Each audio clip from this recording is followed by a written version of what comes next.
Nice move. Blake Delaney had to move out of the way.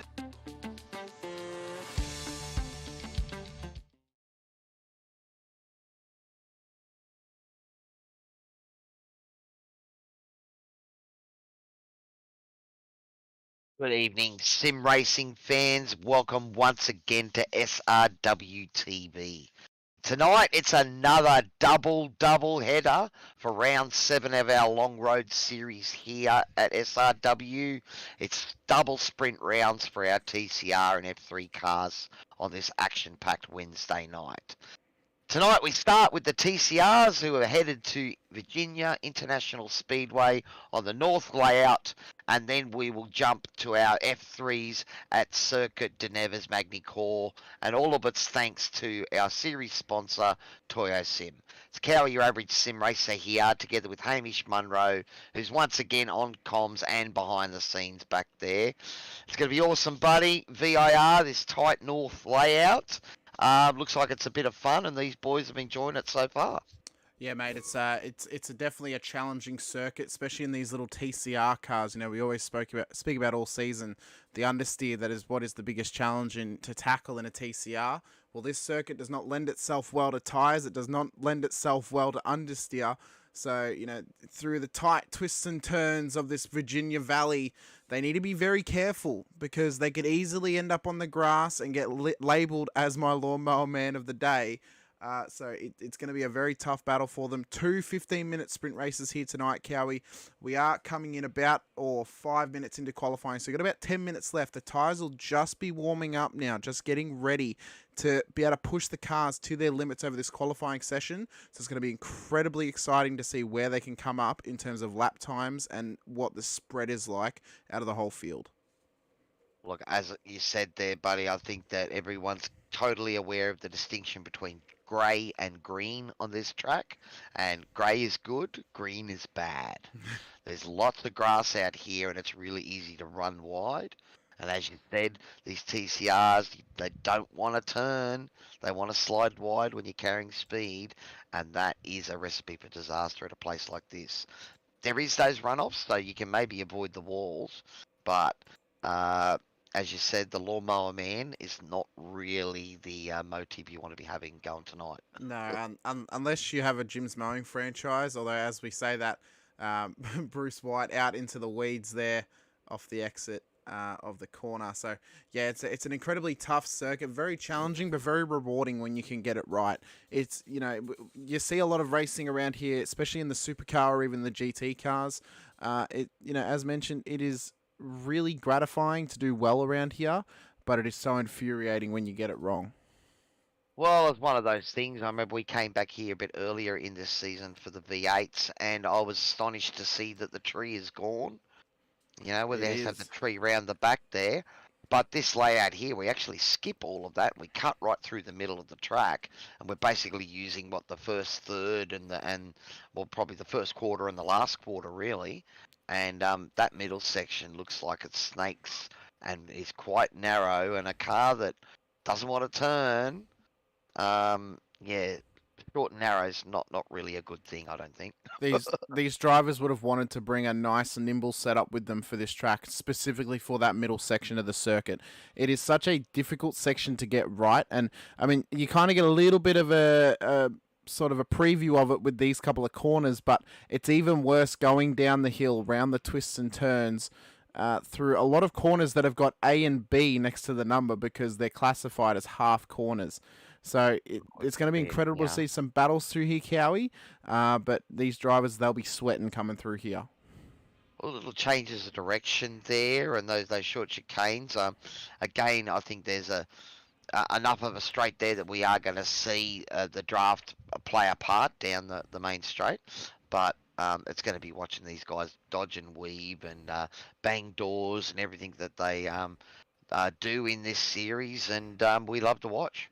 It's going to be interesting to see how many of them can actually keep the brakes at an optimal temperature, because the dives into turn one, they can lead to so much disaster. There's basically a paddock on the left-hand side of turn one if you get it wrong. You end up in the tyre barrier, which feels like an eternity away from the tarmac. So it's highly contested. You know, we've seen these drivers have some incredible battles throughout the season. This is a track that can lend itself well to battles, but it's a real crash and burn scenario if you can get it wrong. Well, it has risen from the dead, this track, so although they closed it back in '74 and then it got repurchased in '98 and got repurposed, it's now considered the motorsport resort because of the amount of layouts it's got and hotel facilities and everything here that makes it a great place. In the virtual world, as I said, the tree's gone. That was something that surprised me, but let's have a look at the action on track. At the moment, it is Dan Bartosh with a 1:30.97, so the first man in the 1 minute 30s. He has currently about, is that 4 hundredths? About half a 4 second. tenths. Yeah, Half about a 4 second. tenths he's got over Bruce White at the moment. Good to see Bruce back. It's been a while. One of my mates here in Queensland and has helped me put together bits of this rig as well. And yeah, he's been missing for a while, so it's good to see him back out on track and racing again. So Dan out on circuit at the moment. He's gone purple in the first sector. We saw a good example of what can happen at turn one. We saw Steven Singovich just go off there at the start of his lap. And, I mean, they're kind of... It's a little bit lucky that these are actually front-wheel drive cars, because if you can actually get the back end turned around facing the circuit, it's a little bit easier to get back on the track in these cars on the green ice than it is in maybe a supercar, which is full power at the rear end, and you're just trying to basically four-wheel drive your way back onto the circuit in a two-wheel drive V8. One of the thing, yeah. Well, that is also one of the things that's going to maybe put these guys out there, because like a tight corner like that, the supercar, you just give it a little bit more throttle and she turns nicely for you. Whereas this thing here, you watch these guys will be dabbing brakes and trying to get the car to flick out if they can to get around some of these corners. I did notice there TOYOSIM McAvoy jumping up into P2 now. He's about 2/10 of Dan Bartosh with the 31.15. So our 2 series protagonists back at it again, buddy. They are indeed, and we might just give a quick little rundown of the series standings at the moment. So Tyson currently leads the championship, 837 points to Dan Bartosh on 781. So there's 56 points between those two drivers for the top 2 in the championship. And then Greg Johnson still currently in P3, 772 points this season so far. So 65 points is the gap from him up to P1. Then we have Max Donnelly, who is racing tonight on 763 points, so about 74 from the lead. And then rounding out the top 5 is Callan Hodgkinson on 753, so another 10 points back off the lead of the championship. So it's still tight at the top, Cowie. I mean, either Dan or Tyson could realistically win this thing, but it's going to come down to who can do well over the last couple of rounds and who can mitigate those mistakes to just kind of stay consistent and keep the points coming. Well, the problem is these sprint rounds. I can never get 2 of them together, mate. I have one good one and one bad one, just about always, and I'm sure some of the drivers feel that way as well. But yes, it's all important points at the moment, and all 5 of our series protagonists there are out on track tonight. So they're all hoping for a great start and a great finish.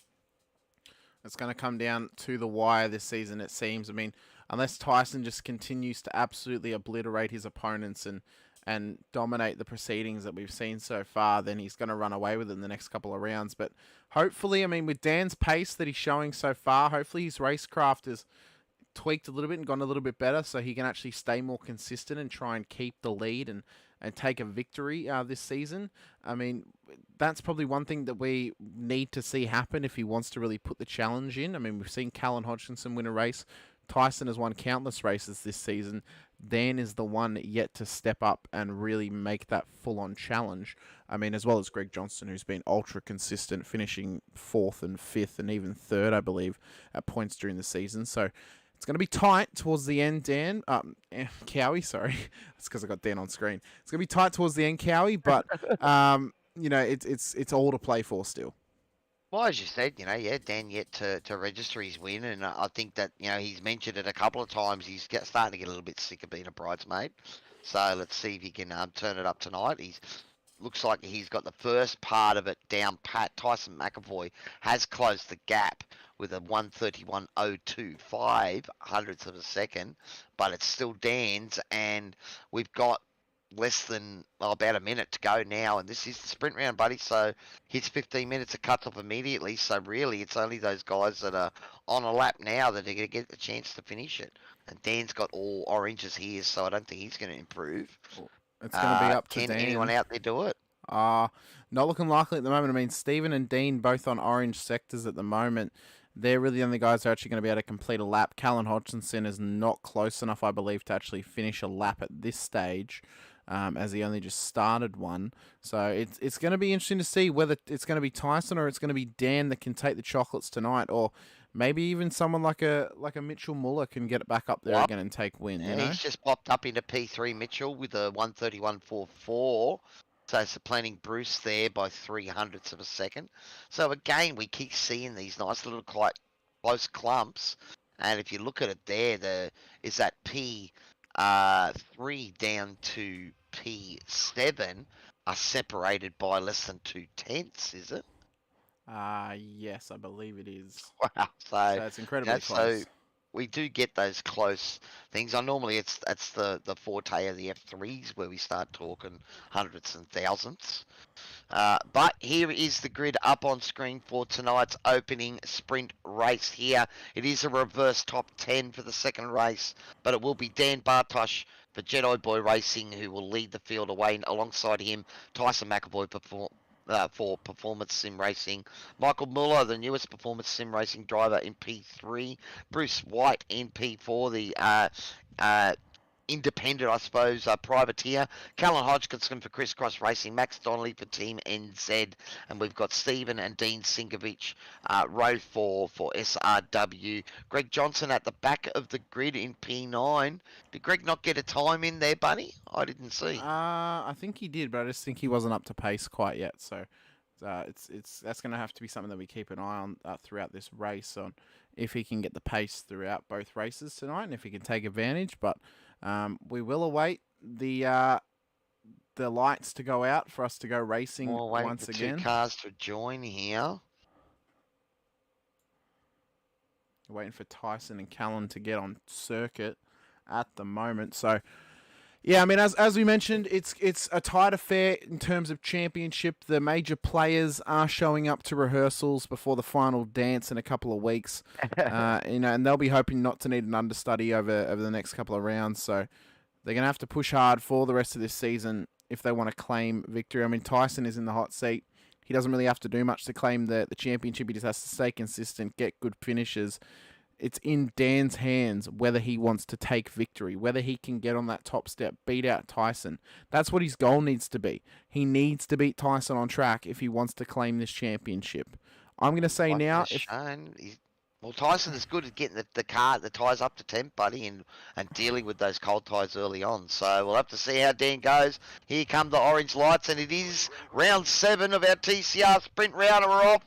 Oh, a little bit slow off the line there from Bruce White. And Max Donnelly looking to take advantage. Go up the middle. There's 3. A little bit of bump in there. Dan Bartosh under pressure from Mitchell Muller on the inside as well. And the 2 Performance Sim Racing cars, well, we don't want it coming together there. It looks like Mitchell might have got through on Tyson. So we're going to have to see now how nice and tidy they can keep it over the course of the rest of these laps. It's a 20-minute sprint, 14 laps total. They should, I think without a safety car, they should get to lap 14 by the end of the time. But it's, as I said, it's going to be up to Dan. You know, Mitchell has gotten ahead of Tyson. I mean, championship order, yeah, you see him flashing the lights there. I think team orders will come through there, but obviously, you know, Mitchell doesn't want to give up the spot behind either. So the boys doing it there nicely, and Tyson will be happy that Dan hasn't been able to jump too far away. Though that gap is already, about almost a second from first back to second already. So Dan maybe putting in a bit of practice on those cold tyres, buddy, so he can jump ahead. Because that has been where Tyson's shown the strength in previous races this season. Well, what I was going to say before the race started was if Dan wants to win this championship, and this is my prediction now, if Dan does not beat Tyson tonight, he will not win the championship. Tyson will just be able to mosey on to the end of the season. I mean, 2 rounds to go after this one. Dan has to beat Tyson tonight. No matter where it is on track, he needs to beat him if he wants to stay in the hunt for the championship. Well, he qualified on P1. He has got around the first lap in P1. But Tyson has brought that gap right down. So we're going to get to, I think we're going to get a good look at Dan's defensive driving skills. And we'll see how much he wants to keep Tyson behind him. Just further back in the field, Steve Sinkovich has had a moment. Rolling him behind his brother, or no, it's him. Yeah, he's behind him. A bit wide. Yeah. I mean, it's very easy to do it, as we mentioned, on the grass out here. I mean, had another little moment in the background there, I think, too. That was Dean, I think, who's actually just had a moment there. Let's check it out. Oh, yeah, just a bit too much curb there and grass. And, I mean, it's that's a big hit. Is that car going to keep going? Yeah, it hasn't told me if he's come back on track yet. So only time will tell. He appears to be still sitting there. So just waiting to get confirmation. There has been a request to tow. I reckon his engine's gone. Might have done a radiator. Anywhere, and we may well see a safety car here to bunch it back up. Now the fuel, it's 30% for these cars tonight. I'm not sure of the fuel burn.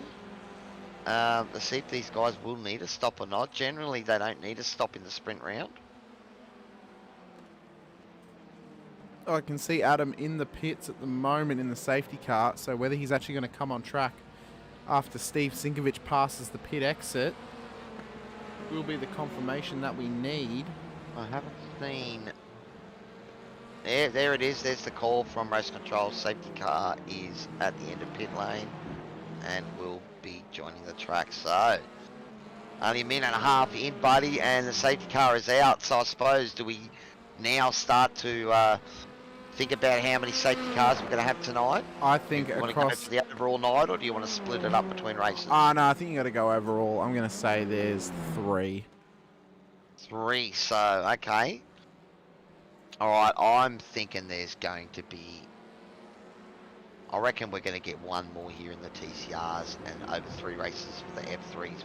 I meant across both the TCR races tonight, not for both the TCRs and the F3s. That's what I meant. So just the TCRs. Okay. All right. Well, it's going to be the whole night, buddy. So okay, all right. We're going to keep this going for the whole night. All right. So you want to maybe tack a couple more on, do you? Yeah, I'm going to say we get. How can we get 5? 5? Yeah. I'm going for 4. Okay. All right. So I reckon we'll get through the TCRs without another safety car, though. With both the Sinkovic's out there, they'll both be in the F3s. They'll both be in the F3s as well. So it's a it's a questionable. I mean, it's like Schrodinger's cat. You don't know if it's going to happen or not until it happens. So the cat's dead or not. Yeah. So you don't know until you open the box. So. But yeah, so Proman Apartment safety car out on track now. You see Adam Hughes just picking up Dan Bartsch just there. So even though the field wasn't ultra spread out, it has now bunched them back up nicely. Well, there's a couple of guys going into the pit. Mitchell Muller, where's Mitchell? He's no longer in 3rd position at the moment. Yeah, so he's not. We missed what's happened to Mitchell. He's down 5 spots. I can't see him in the pits, so I'd say he's had an off, has he? Let's just have a gander here, because Callan got past him. Oh, he's blinked. He's blinked. Oh no, but at least he's made it back. But something's happened there. He's had a micro disconnect. His connection dropped. Yeah. That's what's happened. Oh, that's horrible for Mitchell. Let's hope he makes it back in and doesn't lose a lap.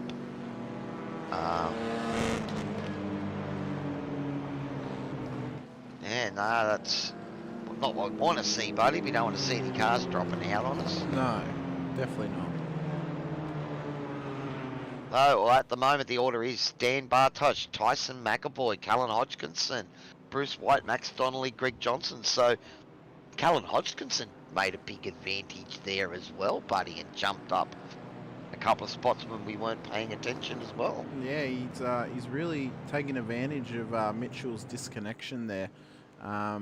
Dean is now back out on circuit, although he will be a lap down. And Mitchell is yet to get back into the session, so I don't know if he'll actually bother to come back or not now that it'll be a lap down. I mean, maybe he comes back for the next race. Who knows? And race control's just advised safety car's pulling away from the field. He's handed control back to Dan. So we will be going green this time round. Looks like Dan's gone straight away. Not quite yet. No, he can't go yet. No, that's right, he can't. Right, so he's going to hold them right to the line by the looks of this. We're going to see a nice bunched up start. Yep, all the way to the line, Dan's doing. Look at this. He's gone. There he goes. Well, dragging it right out, making sure, and it looks like he got a nice little jump there. Bruce White, Callum Hodgkinson trying to go around the outside of TOYOSIM McAvoy.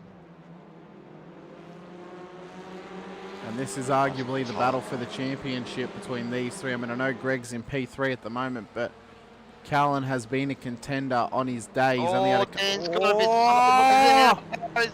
Can he hold it? Oh, that's big contact! Massive contact! Oh, and that puts him right out of it. And our current series champion gets a free hall pass. Check out the replay. Oh, to request a tow as well, as that car has been killed as well. We may have another safety car. I didn't think we were going to get another one here tonight for the TCR. And already... Oh, wow. So... It is a safety car once again. Oh, and Dan, that's going to put him probably a lap down as well. So... Not what the doctor ordered for Mr. Dan Bartosh, and exactly what TOYOSIM McAvoy Championship was looking for. I think he would have preferred to have the battle with Dan out there and not get it done in this sort of fashion, but he'll take the points. Not that it's all decided just yet, buddy, but that's a big moment in the championship here for the TCRs. I mean, it's like what I said at the start. If Dan does not beat Tyson this week, I think it's Tyson's to win. You know, Dan needs to get victories over Tyson, and it needs to happen this week. There's only 2 rounds after tonight. It's only going to get harder and harder for him to close the gap. Now that he's probably going to go a lap down, as Bruce White has also come into the pit, so he's probably also got some damage off that contact that he made with Dan. But, you know, unless Tyson's going to have a moment as well, as he's just cheekily flashing the lights at the safety car driver. You know, unless Dan has one of those moments, unless Tyson's one of the moments, but I mean, it comes down to as well the cold tyres. This circuit is a tyre killer. You need to keep those tyres up to temp if you want to keep the grip. Pushing hard off the restart, I mean, a little bit too hard maybe, Cowie, has just caused a minor mistake that's then gone catastrophic for him in terms of championship. Yeah, look, I think the car just started to rotate around on him, and once it goes, it can be hard to catch, and you can see he was trying to sort of drive through it if he could, but unfortunately, you know, it wasn't to be, and it's going to make it quite hard for him tonight. Big chunk of points down the drain. There you go. So yeah, he's just, you know, tried to see if he could drive through it, and here, yeah, so he's just picking it up, trying to drive through, and unfortunately, well, Bruce White and Callum Hodgkinson both getting caught up in that. Bruce White has drilled him straight in the door. Did Callum come into the pits? No, Callum's stayed out there, so perhaps managed to avoid major damage there. Yeah, I think that he was might a have bit been lucky. Dean Sinkovic getting a wave around there as well, because we saw a car off in, you know, flashed by there as we came back. So there's the front of Callan's car. It looks pretty neat and tidy. And there's a few scrapes on it though, but doesn't look like it's anything major that's going to affect the performance of that vehicle. The front end almost looks a little bit pushed in. Yeah. Yeah, a little bit pushed in. So that might affect his front aero a little bit. Safety car has pulled away now, so we will be going back to green. And Tyson will control the field here, Cowie. Be interesting to see when he goes. See how he plays it, yeah. Although he does have a I big guess- contender in Max Donnelly behind him. We know he's quick. There. He's gone a bit earlier there than Dan did. Max Donnelly, he read that pretty well, I think. Yeah, he's done well. And Callan Hodgkinson, so... Oh, look at the gain on the brakes. Yeah, we are about coming up on halfway through this race, and it's been all action so far. 6 laps down, and you know, 2 safety cars. I've called 4 for the entire night, so better hope it stays clean from now on, buddy, or I'm not going to have many in the basket for the F3 double header as well. We might maybe need a little bit of a reshuffle when it comes to the end of the TCRs. Maybe we can plus or minus 1 safety car if we think there's going to be an extra one in terms of what happens in the second race tonight here for the TCRs. But a nice and tidy start there from the main pack. Dan Bartish is back out on track. He has also gotten his lap back, which is good, as well as Dean Singovich. Oh, Bruce White's doing a big wide slide there.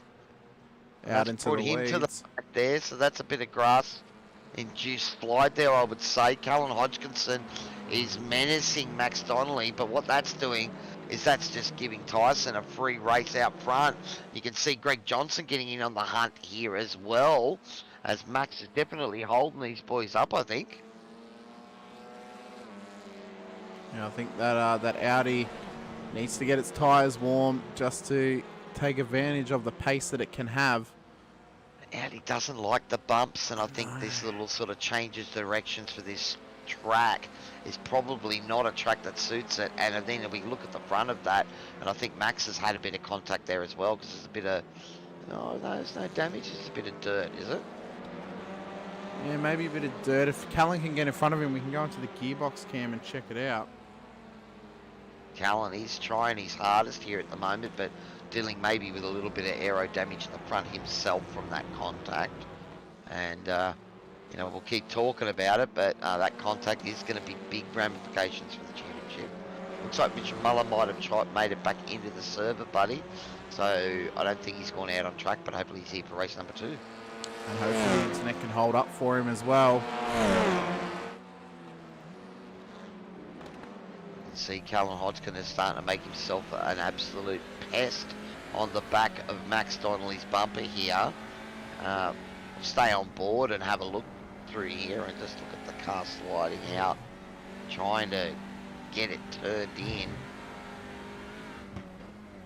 See if we can get it pulled up. Oh, it's looking nice and tight through there.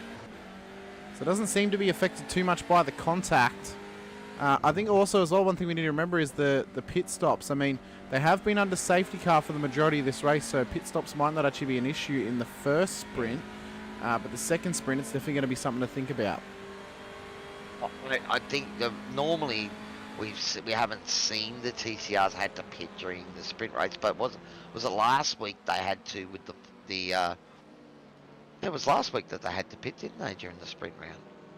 Was the TCRs was a normal round? Last week was... No, the F3s was a normal round. Yeah.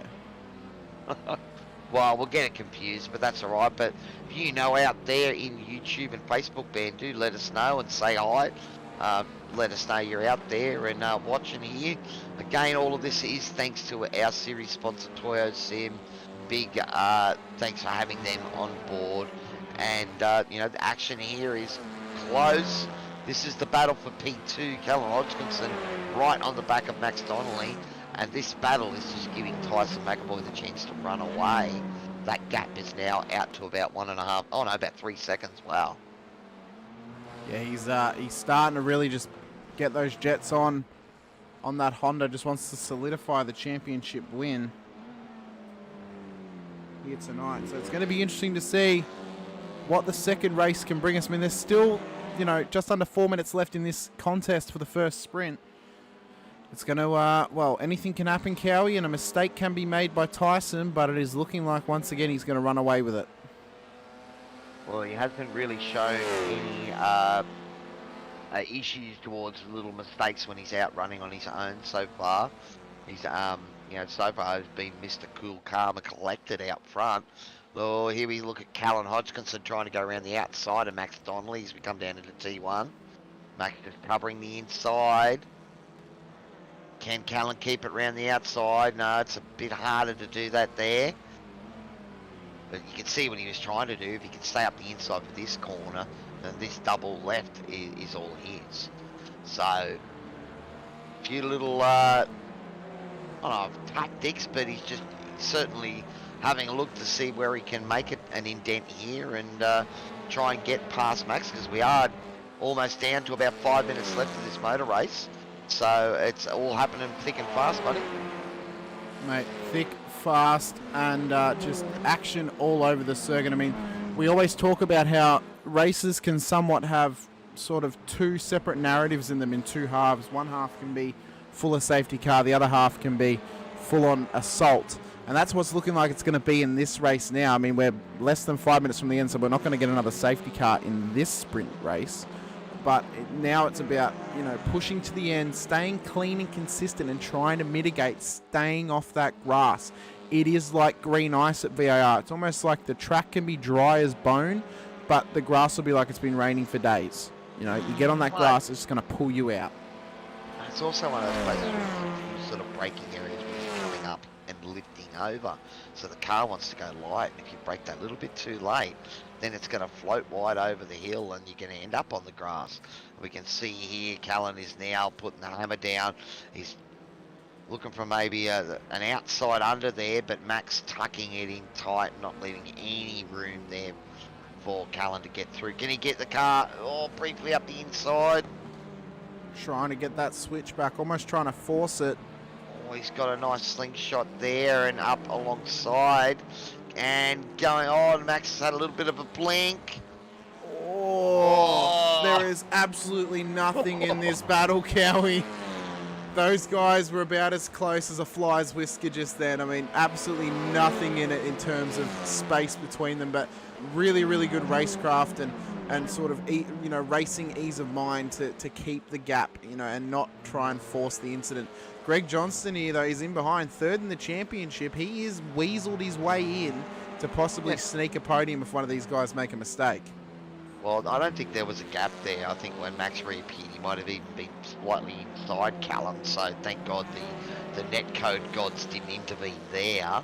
But this is a great battle, and Callan throwing everything at Max that last lap. Has he got enough in him to have another go? We are inside the final minute, so this will be the last lap of this motor race. And Max going straight to a defensive line on the inside. Callan was trying to get it up there. Look at the run that he's got as well. But can he get it around the outside? Because it is the long way around here. He's got to be careful, because if he leaves the door open, Greg Johnson behind him, he's going to stay something. A little bit of contact there, I think. Final lap of the race this confirmed. is where he saw he tried to do it last time, not close enough. Oh, he's gone in deep. He's only really got a handful of opportunities left over the course of this circuit. Max is making that Audi pretty wide there, buddy. He's driving the right lines at the moment to hold that position. Looks like it will be Tyson McAvoy. That will be our runaway winner for race number 1. Is that Tyson about to come over the line now? Max Donnelly covering the inside. We Tyson's will still a keep an couple eye on corners that away. battle, but this is the final section here for Tyson McAvoy, who will... This is the last corner now, coming around. No, a couple to more take- corners. Oh no, a couple more, you're right, I apologise. Also, Mitchell Muller is back on track as well, so just getting a bit of practice around the circuit. But Tyson will come around the final corner now to claim yet another victory in the TCRs this season. Just a quality, dominant performance here tonight, although made lucky by the fact that Dan made a mistake. In the background there too, buddy. Max Greg Donnelly, Johnston's got Callan! Yep. And is he going to... He's got P2, I think he has. All the way to the line. Contact in the background there between Max Donnelly and Callan Hodgkinson, and that's been enough to unsettle them both. That the Shark himself, for Team Greg, has been able to come through. So here, This is the lap before, Yeah, buddy, I think. before, sorry. Yep. So here we go. So, Oh, it's a big Max is moment. a little tap. There was a little, I think there's a little tap from Callum there because he's got out of it. And Greg has swooped through to take both of them. Oh. What an end to that motor race. And, you know, again, Greg Johnson just putting himself in the position to take advantage of a little hiccup from the guys in front. And P4 to P2 in the space of, what, 200 metres? Yeah, about 200 metres, Cal. You're right. I mean, it's anything can change, anything can happen, and that was a race-changing moment right there. I mean, got Greg from P4 up into P2, gets himself a podium, a handy amount of points for the championship as well. That might even see him actually surpass Dan Bartish in the championship order as Tyson comes back in. But let's just quickly check out again what did Dan Bartish in earlier in the proceedings. This was the incident around the corner. You see that rear end just hooking itself out, and he tried to drive out of it as well. That's what actually dragged him in front of Callan and Bruce, I think it was. So you can see there, you can see the front wheels going. He tried to pull out of it with the throttle, and that just massive contact. I'm actually surprised that the drivers maybe didn't call that out, because that he could have easily been penalised for that too. Yeah. Because one of the things you're supposed to do is hold your brakes, not keep accelerating. So here are the results for Heat 1. Tyson McAvoy takes victory for Performance Sim Racing, just ahead of Greg Johnson in P2. Max Donnelly comes home in P3. Callan Hodgkinson just missing out on a podium in P4. Bruce White will take home P5 today. Steve Sinkovich outdoes his brother to finish in P6, with Dan Bartish coming home in P7 after the big moment he had. Dean Sinkovich finishes out in P8. And then Mitchell Muller, a couple of laps down after returning into the session, will finish the race out in P9. We will be getting ready, though, for the next one. Cowie, we have got Tyson in the green room, so we'll drag him in so we can ask him some questions. Tyson, yet another big victory for you, sir. I mean, this championship's pretty much one and done at this stage, isn't it? Well, I hope so. You know, just being consistent, getting those wins, is keeping that top step for the championship for me. So that's, you know, as you said, hopefully it's getting closer to wrapping up. Only a few rounds left. So you were close enough there to Dan to be able to go around the outside before he unfortunately ended up in the path of the other boys. Would have probably preferred to have them, you know, be battling in front, buddy, because you know, you've had it all your own way so far. Do you want to try and start fighting some of these boys? Well, I think we're going to see that in the next race. So I'll just practice, you know, how deep I can go during that second part of that race once I build that gap. How far I can go, and a bit of understeer here, a bit of understeer there. So should make the race interesting. I think I'm pretty quick. I was a bit nervous coming into the race, not doing this layout. I actually practiced on the wrong layout, so that was awkward. And jumped into here, and I had no idea where the track went once we turned right onto that inner part of the circuit. So it's a tricky layout, but yeah, hopefully we get some action passes during the next race, and hopefully everyone else is having some fun, and everybody else chilling at home or sitting on their sims, whatever the case is enjoying the show. Well, I did say sort of at the start of the broadcast tonight that if Dan wants to win this championship, he needs to beat you tonight. I mean, you've already got one race in, you've already beaten him once. He kind of has to hope that you finish in P9 and he wins the race to even have a hope at the championship. It's looking more and more likely that you will take out the championship title. I mean, barring you just having an absolute flop and finishing in, you know, P last in the next two races, or next two rounds, sorry. You know, you've been incredibly strong all season. Dan's been an incredibly strong opponent, but he's been let down a little bit by his mistakes, where you've kept it nice and consistent. Do you think if he had stayed as consistent as you were, this championship would be even closer than it is, or do you think he might even just have a nice little tidy lead over yourself? I think with the way I'm driving this season, I think I've made one mistake, and you know, I'm not trying to talk myself up, but this season, like last season, I jumped in this TCR and I failed. Couldn't win a race, couldn't do anything. And this season, yeah, it's a lesser crowd, but the field, as you said, is quite strong. But I've come in with a bit more of a calm mind and, you know, getting the results. Very good, mate. Well, we'll let you go so you can have a couple minutes of warm up and get ready for the second race tonight. A big congratulations on your victory in the first sprint, and we'll see how you go starting from P9 and trying to make your way up the front. Yeah, thanks, boys. Well, Cowie, Well, with our Tibby on. race one winner there, buddy. Tyson McAvoy, as you said, running away with the championship. But we have a reverse grid race coming up here for the second race for the TCRs tonight, buddy. And, you know, that throws it all, I suppose, up in the air again. Because you've got, you know, a bunch of cars in front of him now. So we'll get to see him fight his way through. Not just that, we'll have to see him as well try and avoid the incidents that may occur in front of him. I mean, there's going to be struggles throughout the field. I mean, we saw the struggles with the Sinkovich brothers and even a couple of others as well throughout the field. So those boys starting from the front, and we know that they like to have a bit of a tasty battle. We could be in for, you know, somewhat of a fiery end tonight, just seeing what these guys can do, whether they can keep it clean up the front, and whether Tyson can make it through the field. I guess the bonus of Dan finishing further down the field in the last race is he'll start higher up than Tyson. So, you know, that's a big moment from Dean in the warm-up here. Oh, that's massive! Holy! That is the new damage model in perfect high definition. Wow, that was absolute. That would have been a bit of whiplash for sure, I wanted Cowie. to see how far that tyre was going to roll. I don't think he could go in there any harder. I don't think so. I think he could do a more spectacular crash even if he deliberately tried to do that. Oh, wow. Good to watch. They're going to give the Sinkovich boys entertainment value at least. For that.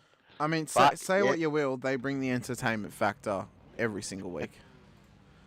Alright, well here we have the cars gridding up for our feature race here for the TCRs tonight.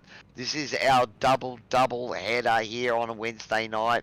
TCR double header, F3 double header. It's all thanks to TOYOSIM.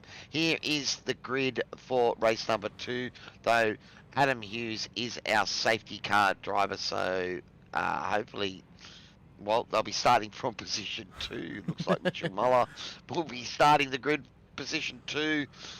Dean Sinkovich and Dan Bartosh behind him. Stephen Sinkovich, Bruce White, Callan Hodgkinson, Max Donnelly, Greg Johnson and Tyson McAvoy at the rear. Here come the lights, buddy. We have a 30-minute race here, 20 laps if it goes the whole way, and they're off. Mitchell Muller's got a good start, bogged down there a bit. Dean Sinkovich on the inside, and Dan Bartosh has been able to slip around the outside of him. Tyson's got boxed in a little. Max Donnelly with his usual blink in, blink out, and Bruce White trying to go around the outside of him, buddy. So it's clean so far. Tyson's been able to jump a couple of guys already, buddy. 3 spots, he's up already. Look at the start from Mitchell already. I mean, you'd have to hope that his internet can... Oh, that's a big moment in behind! Sinkovich has gone flying off there. Is that contact or is that just all himself? That seemed to be... Was that contact? There was a bit of a tap there that might have sent him wide. Oh, that rear wheel, that rear swing arm looked a little bit skew-iff off that. Yes, maybe there was a tap in there that might have given him a bit too much speed, but running wide there, and yeah, we've seen the grass cause some dramas already tonight with 2 safety cars so far. But Mitchell Muller, this is probably almost an ideal situation for Tyson McAvoy at the moment. Teammate out front, holding off his series competitor, and giving him a chance to try and fight his way through the field. So he'll be hoping that Mitchell can make this performance sim racing Audi as wide as it possibly can be. You can see the battle in behind as well. It is getting hot and crispy. Look at them all battling it out. Tossing it up the inside of Bruce White there, and Dean Sinkovich getting caught out. Can Bruce try and squeeze through as well? Oh. A bit of action here, but can Dean stay on the outside there and hold that spot? He has managed to do it well. But Bruce really putting the pressure on here now, is trying to get through. And Greg Johnson's had a moment there all by himself in the rear. Has he just lost the rear, carried a bit too much speed through there? So this is And Steven a moment just from before. Steven Sinkovich as well. Oh, that's crabbing. Yeah, he's got a broken swing arm in the rear end, I reckon. Maybe even broken steering up the front. I mean, it was big contact. Oh, it was big, massive contact. Bruce White looking to go up the inside there of Dean Sinkovich, as we saw that, and that's what happened to Greg, so he caught a bit of the inside grass. Remember, guys, grey good, green bad. So we will head back up to the battle. Donnelly's now got a nice little gap here back to Tyson. Let's check out the battle at the front and look at Barta. She is putting the pressure white hot on the back of Mitchell Muller right now. You can see here, White and Hodgkinson, these guys are changing positions like it's no tomorrow. I mean... Yeah, well, Dean's held them off for the moment, and he's held off Bruce, and that's put Bruce back into Callum's clutches, and we've shown that Callum is really up for the battle around here. Mitchell Muller pitting early on. That is an interesting strategy call. Was there damage there? I don't believe so. I think maybe he's just come in because he knows if you pit now, you get to the end. Maybe that's the call. But it is an interesting one. That is interesting. He was certainly in a position to, maybe hold Dan up for a little bit there. Sure. All right. Well, Max Donnelly now, he's the one with the Tyson McAvoy train behind him. Dan will be hoping that battle continues for a while and he can try and get clear. Still chasing his maiden victory here at SRW.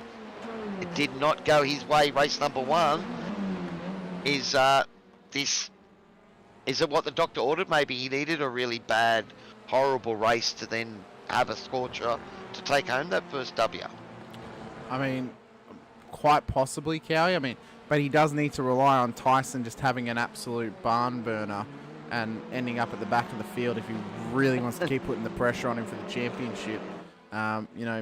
Finishing P1 with Tyson in P2 or P3 at this stage doesn't help him after Tyson's just taken victory. I mean, yes, you get a couple of extra points than the sprint, but it's still getting tougher and tougher for him to put the challenge on. Buddy. He does. He gets the W though, and so far that's been something that's eluded him. So he may well, take that tonight, even though it might be, not what the doctor ordered as far as the championship goes. But at the moment, he has about a 2.8 second lead over Max Donnelly. Tyson just on the radio there. Not sure about a moment there at T1, I think, with Max Donnelly. So, at the moment, Bruce has run wide. That's going to give Callan the chance to slot it up the inside. Bruce trying to hold it round. And there's grass involved. Oh, that is questionable. Oh no, and that's hurt Callan. That might also hurt Bruce if Callan gets on the radio, because they might class that as a bit of a rejoin there.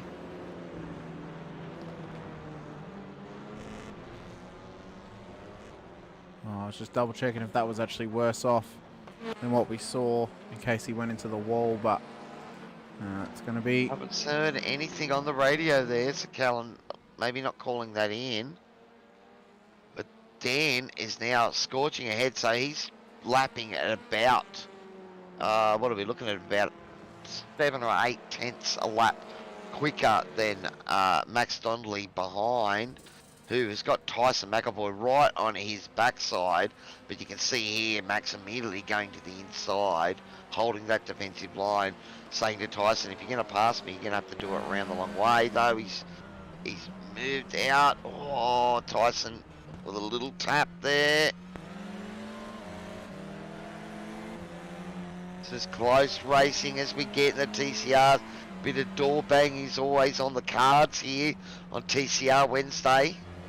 I mean, they make up for the lack of door knocking in the F3s, don't they? Because these cars can take it. The paper mache open wheelers really can't. So we at least do get some door banging on Wednesday nights prior to the open wheel madness that occurs. It's a good way to look at it too, buddy. We'll have double the door banging in the TCRs because we can't get any of it. We can't get any of it in the F3s because you just look at them funny and they break. There's like a slight breeze and the front wing will fall off, so. Well, all of this at the moment, this battle here, Max Donnelly and Tyson McAvoy, well, it is playing into the hands of Dan Bartosh, who is now got that gap out to 4.5 seconds, and it's continuing to sort of edge out by sort of half a second or so a lap. So, you know, it's the longer these guys battle here, and we've seen it time and time again, buddy. It's not just that Max is holding up Tyson. Oh, Tyson looking to try and go up the inside. Oh, look at how close he is on the rear end. Oh, he's flicking out. Here we go. Can he get it done around the outside? Or maybe the over-under if Max goes a little wide. He was hoping for the switchback, but Max just holds that apex super tight. Yeah, I think that's one spot on the track where you could really block that apex. Tyson going up the inside. No, thought better of it. Max is taking the normal racing line. And Tyson now going to try and stick it up the inside. But he's left plenty of room. That's good, clean racing from these boys. Max, bit of car off the track there, and it cost him a bit of momentum. But going through the S's there's not a lot of room for two cars. It really isn't. I was gonna say Max through turn one is almost like he's like a rash vest to turn one. He just sticks to the apex, doesn't leave any room. Defensive driving 101, make the guy go around the outside. That is, you know, I think it's. In basketball, you always make them take the long shot if you can. In racing, if you make them go around the outside, at least they've got to earn it. That is true. So far, that's the way Max is playing that playbook at the moment, and it seems to be working for him. Though got a bit unsettled, as the Audi can do with those curbs.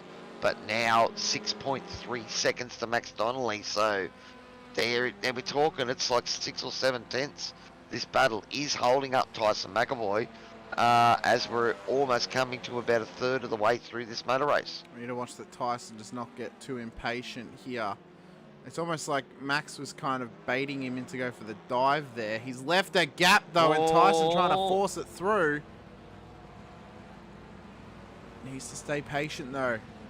He can't afford to become impatient, make a mistake, and either cost himself with a penalty or with... tried this last time. Has he got it done this time? Oh, and he can there's contact on the exit. Rubbing his racing though. It is nice and fair at the moment. No one was hurt from it. Well, I mean, that's the play through there. If you can get through and get in front, then you can do a little bit of a block pass. So you can put the car in the apex, and Max had no answer. Oh, Max going for a big dive on the inside here. Oh, rubbing just so close together right now. And Max, has he got it done? No, Tyson back on the inside. This is great driving here.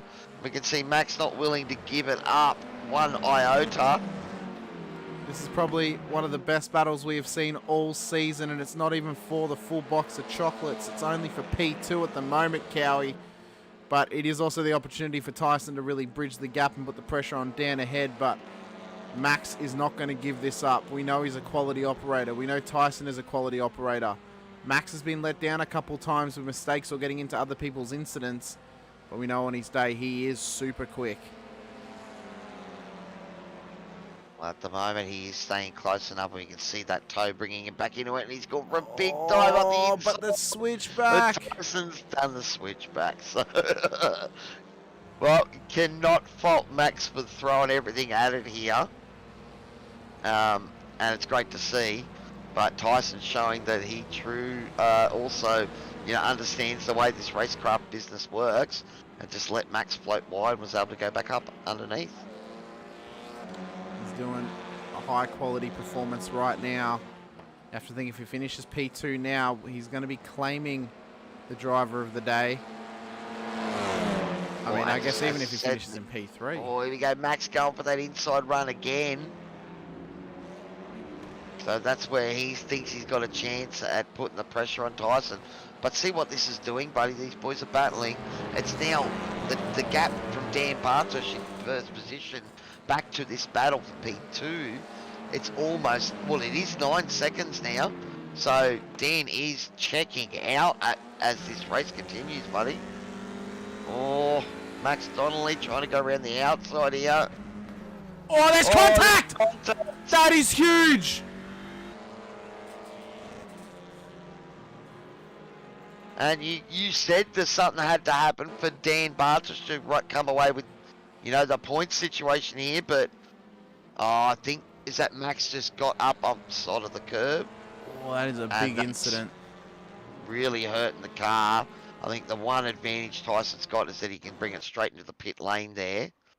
But have a look, Max gets up on the curb, and I think the Audi does not like the curbs around here at VIR. Let's have a look. I mean, it almost seems like Tyson might be cutting the nose just slightly. They've come together though. Yeah. Oh, that is a tough one. We'll leave it up to race control to make the decision. It is what they get paid the big bucks for, buddy, but I'm sure Tyson would prefer that didn't happen. That's heavy contact there. That rear As I swing said, arm will be broken for sure. Yeah, he will be able to bring it straight into the pits, and I think he's already done so. Although, talking about this, Dan Bartosh has gone off track. Oh, no. Let's have a look what's happened. Although he has a big enough lead to allow it.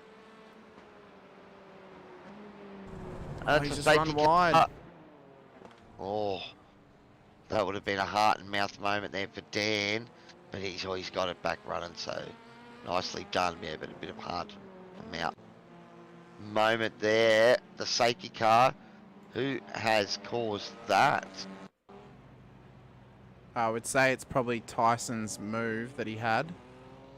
Just wanted to see, because it said that the safety car crashed. I just want to double check if Adam has actually crashed. No, but is Tyson not able to get that car going? Yeah, I think he's towed. And that's what, yeah, he did. He jumped to pits. So Yep. he came back on track, apparently. He must have been undrivable. Let's have a look. He's down in the weeds. Does he actually... No, he just tows. Yeah, no, there's a tow. So everyone jumps into the pits, barring Dean Sinkovic. Maybe he knows something we don't, Cowie. Maybe he thinks he can save some fuel. I've got to have absolute faith in the in the F3 boys of a Magny Cours tonight, because I've only got one more left. safety car in the bank, man. Yeah, you've only got it in the back pocket right now. Well, it's half out. And I've had any more in there, it'd fall out. So, well, things have been turned on their head for sure. Dean Sinkovic not electing to pit. The rest of the field has all gone in. Greg Johnson has stayed out as well. Yeah. So do those boys think they might make it home with this safety car intervention? We are halfway already, so... in saying that, I don't think the tyres will make it. I don't think the tyres will make it. I mean, we already saw Dan go off. Yeah, but tyres are never an option for these cars, mate. Yeah. You know, the only time you take tyres is under safety car. I mean, Mitchell Muller with a minute 8 in the pits, Steven Sinkovic with a minute 15, Tyson McAvoy with a minute 18 in the pits. Maybe those guys have taken tyres. Quite possibly. Although Tyson will have big damage, although he will have the fast repair. Yeah, but he'll be a lap down. Yeah. So, I mean, the the thing now is, though, Dean doesn't really have the pace to cover Dan. And if Dan can put the pressure on him, he should be able to get the move done nice and easily. Or he could just hope that Dean makes a mistake. Because the record books show that White has shown some pace early on in qualifying, and that hasn't had much of a run of luck. Yeah. So, you know, that will be interesting with him sitting in behind Dan. Greg Johnson, you know, again, Greg just keeps putting himself in the place. You could see a moment from him before, and then, you know, you blink and you come back and he's in P4 again. And Max Donnelly, well, Max has shown certainly a willingness to send it with that great battle with Tyson earlier on in the race. So, you know, there's still a fair bit behind Dan, and if Dean manages to hold him up for a bit of time, it could be stacks on here as the field starts to you know, close in on him. We're going to have to keep an eye on it. I would predict that safety car should be in this lap. Would you tend to agree with me on that one there, Cowie? I would think so, buddy, and unfortunately, I've sort of almost got to shoot myself in the foot now because for my teammate, I sort of got to wish there's another safety car in this race for Tyson to have a chance to get back on the lead lap. And that'll mean I'll need a squeaky clean F3 night tonight. I just want to call this out for a moment. I have been sent a photo just for a second here. I've just seen the lowest I rating ever on iRacing. I want you to guess what it is, Cowie. 3. Okay, not that low. I have seen a 42 in a race. So this is a 48 with a 1.13 safety rating. 1.13, I know. Yep. Yeah. I've seen a 43 in a race. It might be the same person. No, there is a couple of guys out there that have got a 1. A 1? A 1, yeah. How do you have a 1? Hang on. Well, you put an achievement of, you know, having the worst I rating. There will be people out there that will chase that. Right? That just is what happens. So I'm sure out in the world there's probably at least 2 or 3 guys with the lowest I rating possible. I reckon the Sinkovich brothers should go for it. Be their name to fame. Nah, I'm joking. Yeah, I mean, sometimes people's I ratings are lower than what their actual skill level is. They might get into a bit of bad luck, or they just don't do officials that often. You know, I think my I rating is a lot actually of lower it, than yeah. my ability, but Yeah, also a lot of the guys, you know, you jump in and start doing GT3 officials and that, and you know, your I rating will go up and down like a yo-yo. You know, with all the incidents you can get caught up in safety rating. Definitely not a good place for safety rating, I think, some of those races. yeah. So the But then again, I do car, the V8 officials every Monday night, and they're awesome. Yeah. So shout out to Tony Stone Street if he's listening, Tony. I do apologise for taking you out on Monday, mate. Bit of a silly move on my part. But these things happen. Alright, so here we are, about to go green. Looks like Dean's gone already. And Dan Bartos just read that perfectly. Is Dean going to cover the inside? Looks like he is early on, so wanting to lead this motor race at least for a few laps. Mr. Sinkovich. He's not going to make it too easy for Dan Bartos. But Dan already starting to look around the outside. He'd be looking to be up the inside for the next section. Not quite there. Got to be careful about it, Dan, though. If you do stuff, you can... Oh, he's run wide. That's massive He's wide. going to go into the tyres. That's contact, glancing contact. He might get away with that.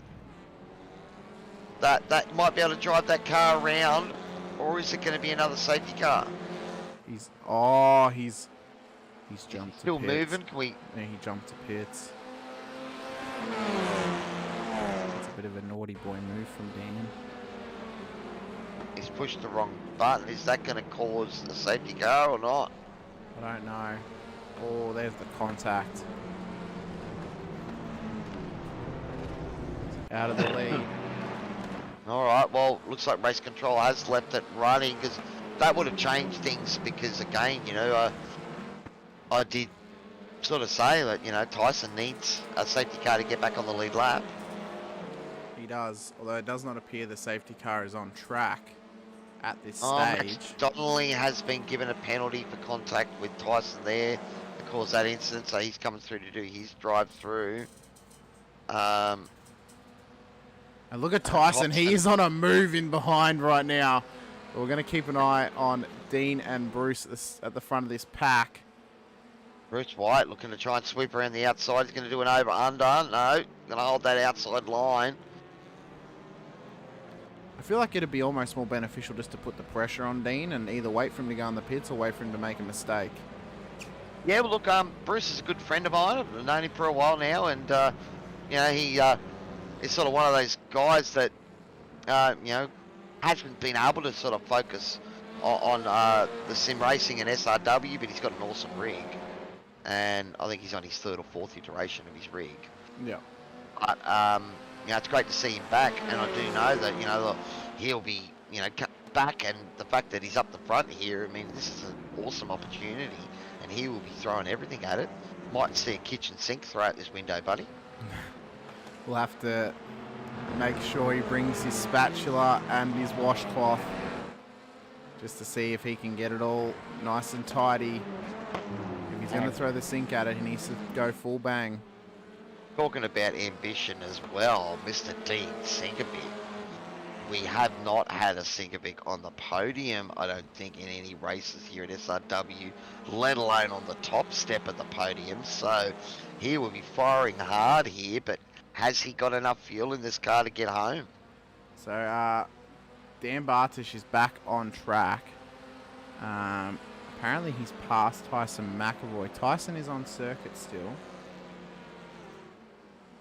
Yeah, well, Tyson, unfortunately, he's a lap down, so Yeah. he's getting the blue flags. He'll just have to let them through. And Bruce White tried to go around the outside now. He tried the inside there, trying to put the pressure on Dean. He run a little bit wide. Can Bruce step it up the inside here? He's going for it. Oh, that's big contact. Okay. Oh, more contact there as they're door banging galore. Both still on the track, so Robbins is racing. Drive-through penalty as well for Dan Bartish for towing without permission. Now, unfortunately, it's going to make... Oh, Bruce with a big snake under brakes there. But that will bring Dan's night from, bad to worse, I suppose. I suppose the only saving grace he's got is that Tyson's not going to come away with a big haul of points, but there'll still be a gap there. And, Bruce looking to try and get up the inside, more contact. He's trying to wrestle his way through, almost bullying Sinkovic out of first place right now, and it's bringing Mitch Muller back into the fight as well as Callan Hodgkinson. Although he's a little bit Tyson in further the back. mix here as well, but he is a lap down. But this battle for the lead here, Bruce is throwing everything at him. Dean is in the fight for his life right now. He's almost in a pit of snakes, just battling to keep from getting bitten. If you're loving it, Bruce has gone wide and opened the door for Mitchell Muller. But Mitchell thinks better of it. That Audi not so good around the outside there. I think it's a hard corner to go around the outside and keep it there. It really is. Well, we are almost down to 5 minutes to go, so there won't be another safety car unless we get one in the next 5 seconds, and it's looking unlikely. Just while we're in a break of the battle at the moment. Speaking of Sinkovic, Steven Sinkovic had a bit of an off track before. Let's just double check to see what happened. We like to get it on screen whenever it happens. Yeah, it just runs wide. It just run a bit deep there going into the. It's easy to do. Looks like he's kept on the power. That was a nice drift from him then. He done well. Yeah, kept it going. Out of the tyres and still going, and this battle here is still going as well. So Dean Sinkovic looking for a maiden Sinkovic SRW victory here. Bruce White, only a recent return to the series, and he's putting the pressure on big time. Steven straight away going over to the right-hand side. Now the question that needs to be Mitchell asked. Behind there, he'd be waiting to take advantage, waiting for those breadcrumbs to drop. Question needs to be asked though, what is Dean's fuel situation like? He did not pit under safety car. Can he make it all the way? Look at Mitch though. Bruce has gone wide. This allows Mitchell through into P2, so now he can put the pressure on Dean ahead. Well, I gotta commend him though. Oh man, I think it's that Tyson getting out of the way there, letting Callum through yet, because it's a four-way battle. Expects nothing less from Tyson. He is in race control as well, so he, knows the rules better than most of us. But yes, Mitchell Muller taking advantage here, and that's what I was talking about. You force the issue and try a bit too much, and you can open the door for the car behind you. And now Bruce has got Callan Hodgkinson to worry about, and he's had that battle with Callan Hodgkinson in race 1, so he knows how well they can fight. I gotta commend Dean here. He's actually done very, very well to keep his head nice and cool and calm under pressure, because he is under immense pressure right now. He is like a chair being sat on. by about a whole football team's worth of people. Like, he is thriving. I don't want to say thriving, but he's doing incredibly well to keep it nice and tidy up the front. He's got 3 minutes left until he takes maiden Sinkovic victory. I think we can almost determine that he is then indefinitely the best Sinkovic brother until Steven gets 2 wins. And look at Tyson getting the flash on. Here, Mitchell Muller setting it up the inside. Oh, there's been contact. No, get out of it.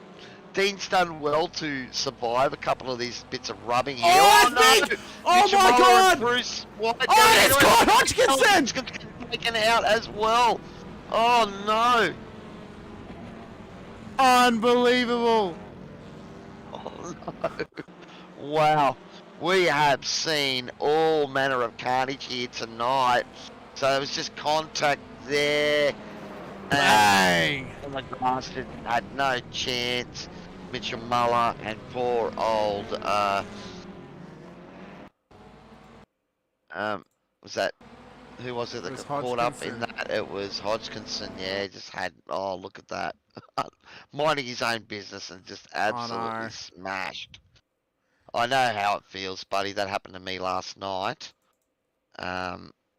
But wow, we have seen some moments here tonight at VIR. It has brought out the excitement factor and then some, buddy. Sinkovic has thrown it away. He's gone off track. The race has gone off. Greg Johnson controls the lead of this race. We're going to try and get the replays in action just to show you what's happened over the course. Mitchell Muller, they're putting the pressure on Greg for the lead of this race now, though, but we are probably awaiting if there's going to be a race control conversation regarding Mitchell or anyone else. But let's just have a look here. So Dean was up the front. Oh, so, Dean, so that's where Dean got contact because Dean got spun as a part of that. Yeah. That's Bruce and Dean again. That's continuation. Oh, that is absolutely gut-wrenching for Dean. Oh. We go back up the front. This is the battle for the lead. Oh, Mitchell Muller going to go through. Greg Johnson went wide. Can he hold that inside? Greg trying to hold up. Oh. I believe this should be the final lap as well. We've only got 20-odd seconds left of the time, although I have not seen the white flag yet. Mitchell Muller takes the lead of the race. Although in saying that, Dean Sinkovic is actually still on the podium right now.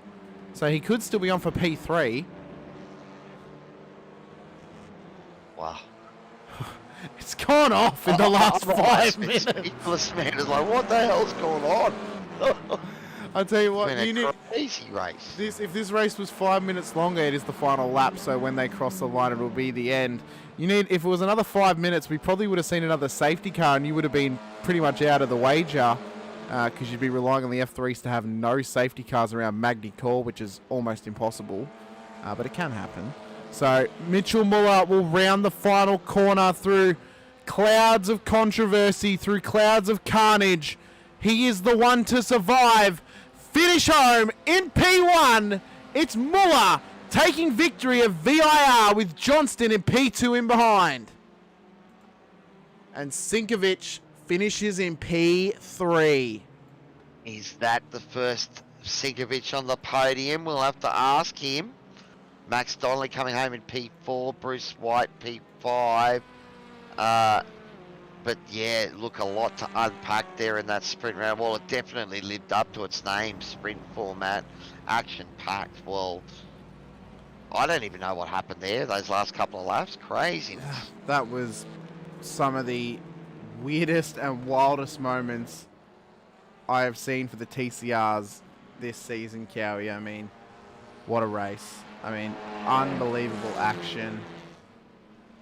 Just have a look what happened with Sinkovic again. There's just a bit of contact there between Bruce. Whoever's Bruce has made contact coming up over the thing, and then Tyson's gone into the back of them as well. So, I mean, the ending of that.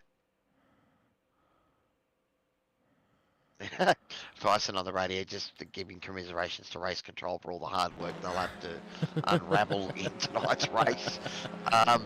But yeah, look, that is big moments. We talked about championship ramification moments. Well, it didn't just end there, did it? No, it did not, Cowie. It did not. So we go in to the feature results. Muller takes the win ahead of Greg Johnston.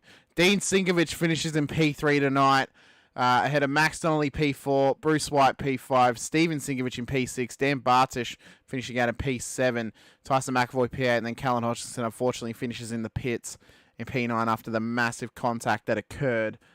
What a race though, Cowie. I mean, just unbelievable scenes.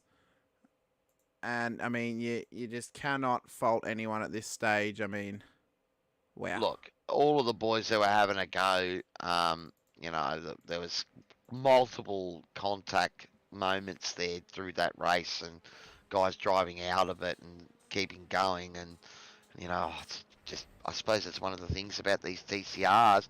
Bit of door banging, can actually happen because, you get hit in the rear and all the drivers in the front. So you just ignore it. But up to a point, it does seem, because we certainly had people tumble out of positions tonight. I mean, I guess this is one of the positives of the reverse grid format, is you can get absolute carnage. And it's led to a surprising Sinkovich podium. It's also led to Muller taking... It's his second victory this season, isn't it? Because I believe he won the race that we didn't broadcast a couple of weeks ago. And then Johnston in P2 as well. We have got Johnston in the green room, so we'll bring him in. You can ask him a couple of questions. Cowie. Oh, well, finally on the podium, buddy. I've been on the podium 3 times now this season. 3 times this season, have you? Oh, that's great. Season. Have you spoken to us yet, You've though, been on after it? here. I thought we were getting our a certain Sinkovich in the room there. I missed that. He's coming. I don't know where he is. He's up in the lounge 1. Should I just, Greg, should I mate, just was drag him all down? happening before you, and the win was taken away from you by Mitchell there at the end, buddy. Yeah, that's okay. I just couldn't hold him up. Like, he went off track and then he just caught me up again. But I was looking longer game than that. But it would have been nice to get a win. Let's have a chat to Mr. Sinkovich into the room. Dean, is this the first Sinkovich SRW podium, buddy? Ooh, I think there was one early days pre-SRW potentially. So That's pre-SRW, wise, so that's a yeah, no. Yeah, so that's probably a no. I don't think there has been. So. Well, and man, you were looking good trying to hold off Bruce White there at the end, and there was all manner of shenanigans going on. I had the shoulders out, mate. I had the shoulders out, but yeah, it was a lot of rubbing. Bruce was in the room with me, and it was tough. It was good, but it happens sometimes. It does, buddy, and Yeah. look, P1 disappeared. We thought a maiden Sinkovich victory would have been completely unbearable, I reckon, here in the broadcast booth at least. Only if it's a Steven Sinkovich, then it would have been unbearable. But Dean Sinkovich may be all right. Awesome. Well, mate, it was certainly great to watch. Mitchell, you were right in the middle of the thick of things there, buddy, as well. There was some stuff going all around you. You had to let Tyson, you got a good jump on Tyson at the start of the race, and then he's flashing the lights at you to get out of the way. Yeah, no, I said for him to go by because I knew he was going to be quicker, and I didn't want Dan to run away too far by my inexperience. So no, I let him by. I was completely happy to run my own race with that.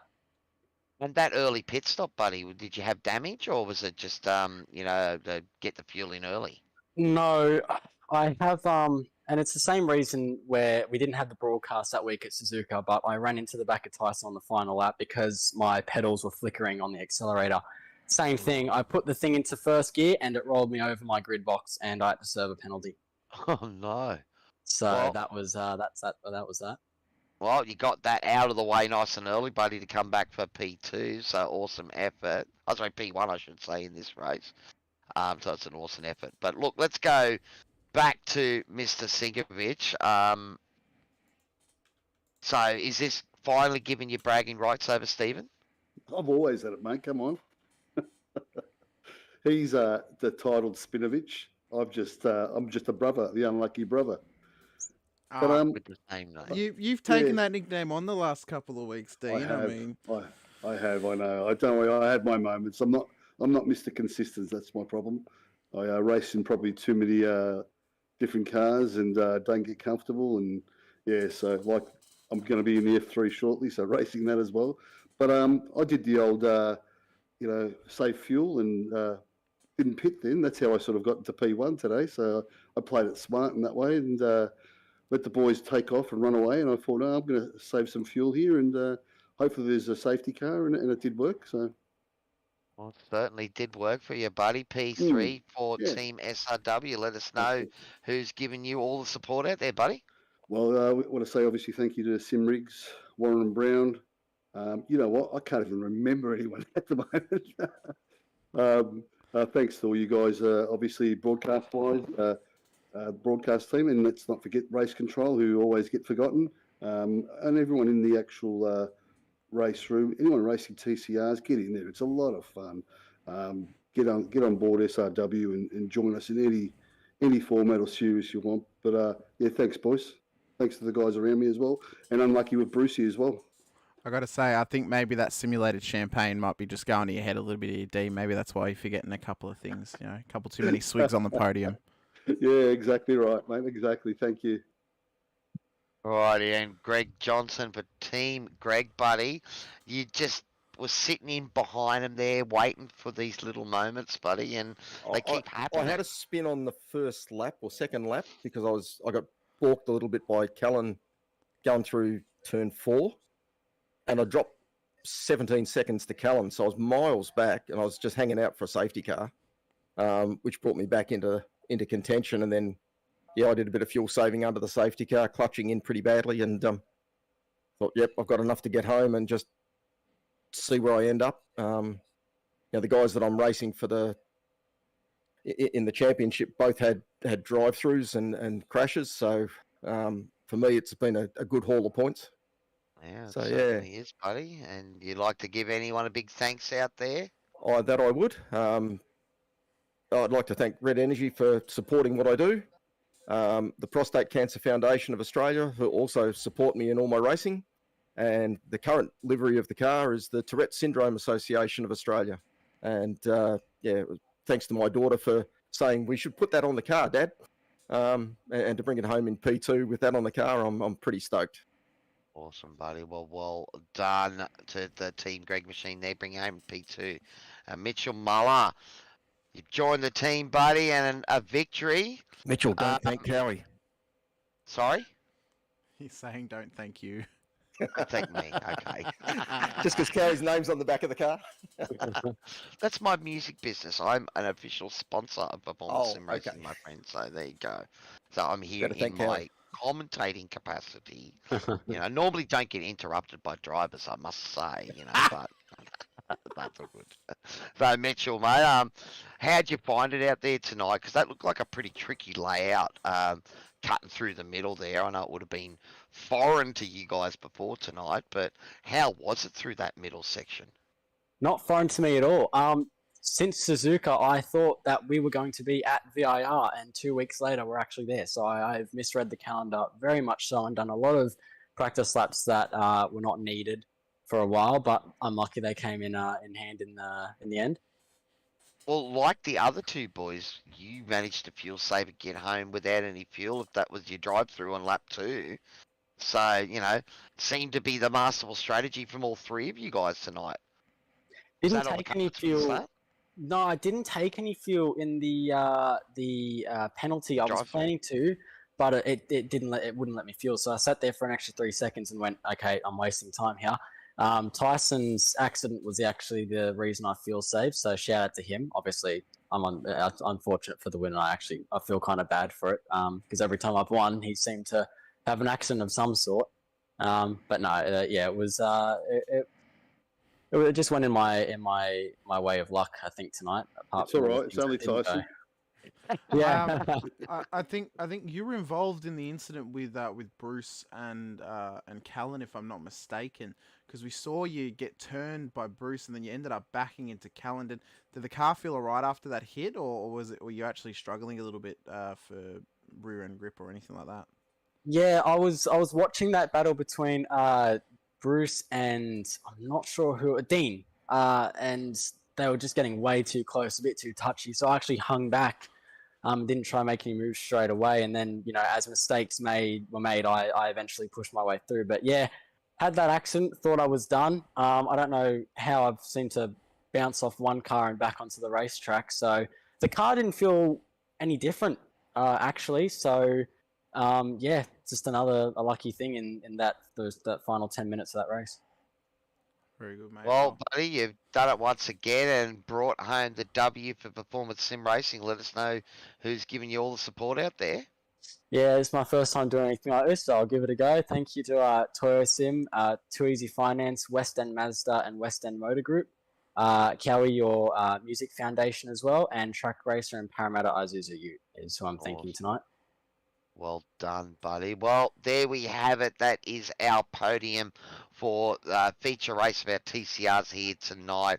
Mitchell Muller for Performance Sim Racing, Greg Johnson for is it Team Greg still, isn't it? Yes, it is, mate. Team Greg Yeah, Racing. still Team Greg, awesome. And Dean Sinkovich for Team SRW. All right, we will take a short break as we jump over to our F3s. It is our double header tonight. So stay tuned. TCRs at VIR are done and dusted. We have Magny Cours and the F3s to come. We'll see you soon.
Ladies and gentlemen, welcome back to SRWTV. We are now here for the F3s here around Magny Cours.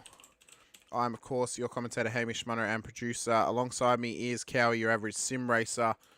Just getting the details all fixed up so we can get you some track information up on screen. Obviously, we saw the absolute carnage that ensued at VIR for the TCRs moments ago. Great to speak to the three podium finishers, Mitchell Muller, Greg Johnson, and Dean Sinkovich there. A first time for Dean to get on the podium for SRW, which is good to see from one of the organisers. But we're now in the French Canals in Magny Cours, and Cowie, this is going to be, it's going to be something special because open wheelers around Magny Cours is incredible. I think Magny Cours is a completely new track for me. I've had a little drive of it, but that little chicane at the start of the last part of the lap, that is going to be crazy in an F3 because you jump it in the supercar. I have no idea how these guys are going to handle it. Oh, it's going to be, something to behold for sure. 18 degrees is the temperature, 61% humidity here tonight at in France. Clear skies, you can see a beautiful blue colour here for the skies tonight, so hardly any cloud cover. And then 19 kilometres per hour of the wind. It's a 4.41 kilometre circuit, Cowie, and, we're going to be in for some hard, fast action. We saw it happen in the GTs earlier in the season. I think F3s with a nice big grid tonight of about 14 drivers we're expecting. We could be in for some really nice and tasty action. So we'll head in for the final couple of minutes of qualifying, Cowie, and we'll see what these drivers can do in terms of lap times. Well, I think like the TCRs, buddy, we've jumped in at the right time. These guys have got the tyres up to temp now. And we can already see driver 808, Daniel Byrne, straight to the top of the tree at the moment with a 131.068. So currently has 600ths over Michael Cartajar. Good to see Michael back. He's been missing for a few weeks, but he will be back to take the fight to the Kittens boys up front. And Scotty Barton also up the front. Yes, I left the J out tonight, Scotty. I'm just waiting until you bring Danny up on screen. So I want to butcher his name again, but I won't. Danny Matisic, it's great to have you out there, buddy. And P5 at the moment with a nice dusty run there to show as well. So maybe you should stop listening to the broadcast while you're racing, buddy. Robbie Griffiths as well, out on circuit. Called a really, really nice race on Sunday night. He actually ended up, I believe he actually took victory. Oh, no, he didn't. No, he finished on the podium for the Vets. He actually had a really nice brand new livery on his Commodore this week. It was a beautiful white base with maroon colour. And I did ask him if he's going to be bringing the white base to the Fishy F3. It appears that his front nose has gone all white. And it's looking like a nice little colour combination here. Cartajar, though, goes top of the timesheets at the moment, Cowie. So it's tight at the top, as we always say. 2 tenths are in it. Well, I'm also awesome to see the purple Fishy Motorsports machine out there, Mr. Adam Simpson. He's had a couple of instances where he might have jumped in the wrong car, and then he hasn't been here for a couple of weeks. So we've got 2 piranhas out on track tonight, buddy, as it should be. And they're both, the 3 actually, they're both running the new livery that Jason Chin brought out last time out. You're right, that's right. We got Jace. He's actually listened to my advice. He's actually put on the white base with the teal that I was mentioning last time out. So it's good to see.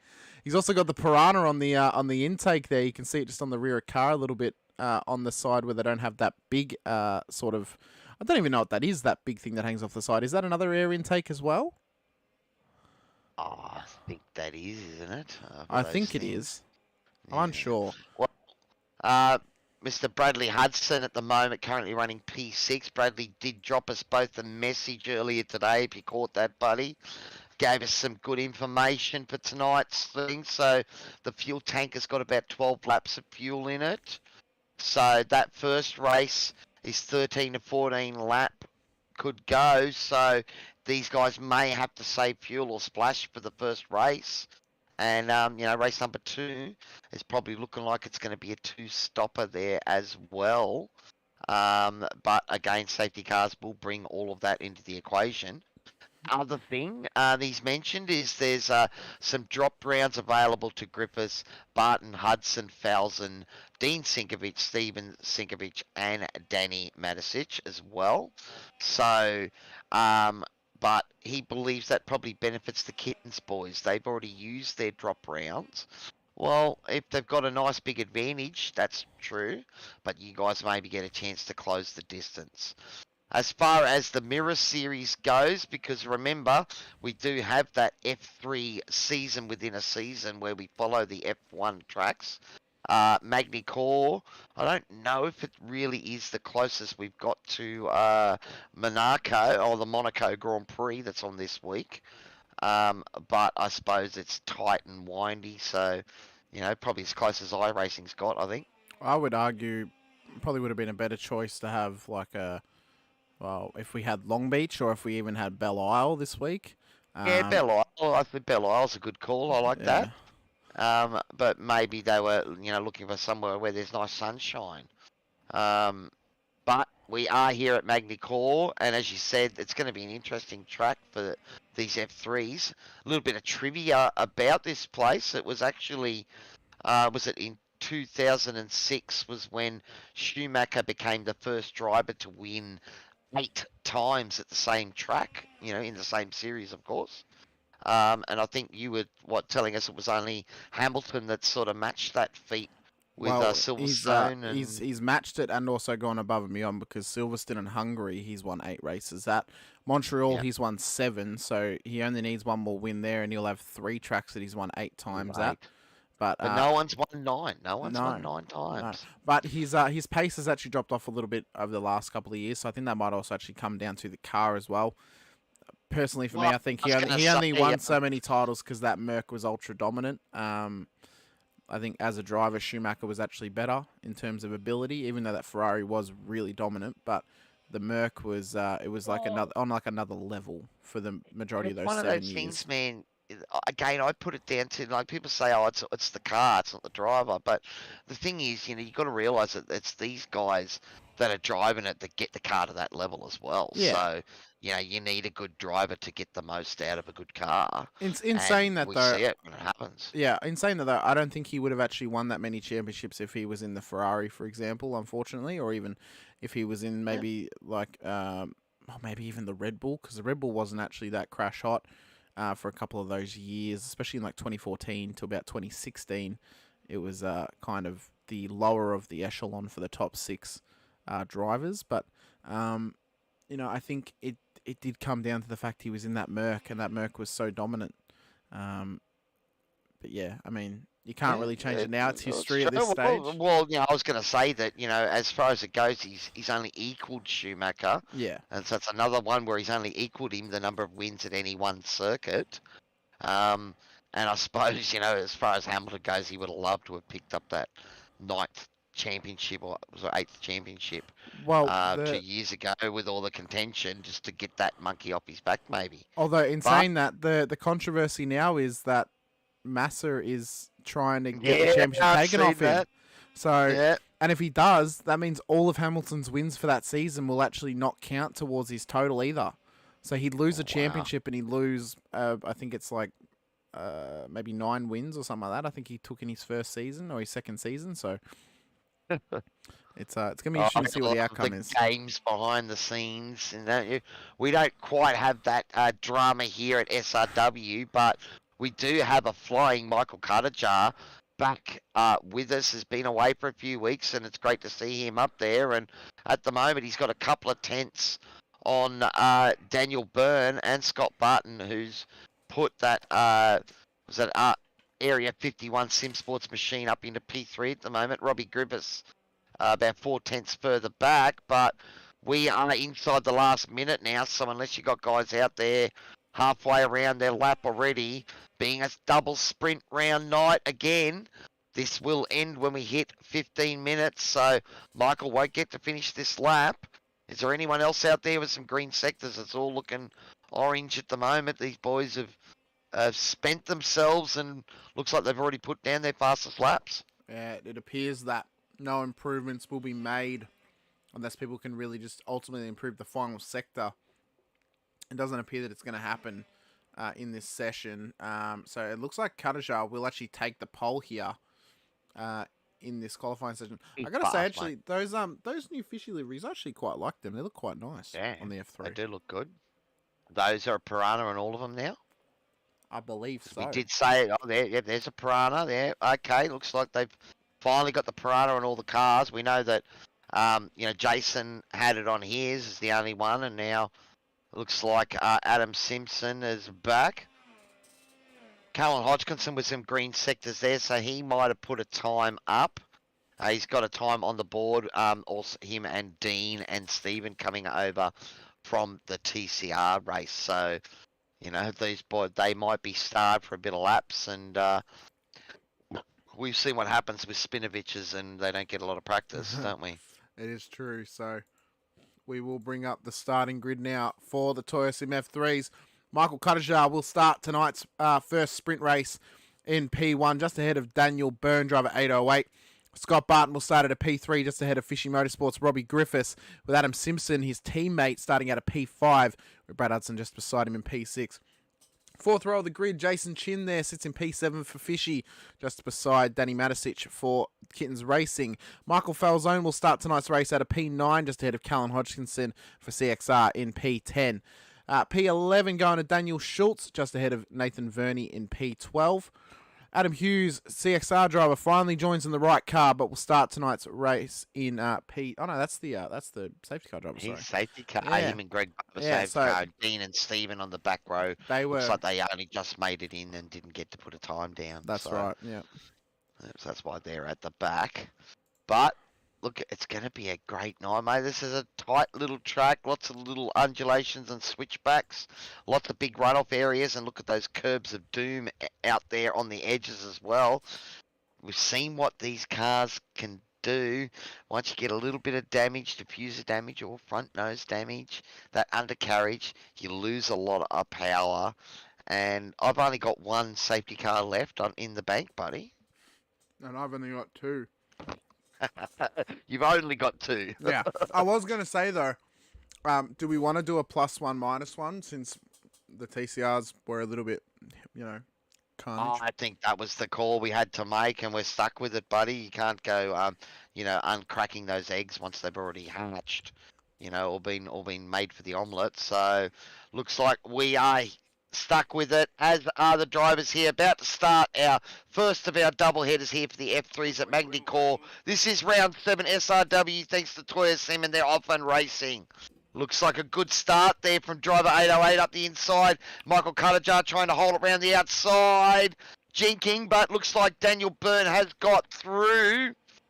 Who's that? Is that Adam Simpson that's got up into P4 as well? And we're already got a big moment into T1, have we? Nathan Verney locked on racing.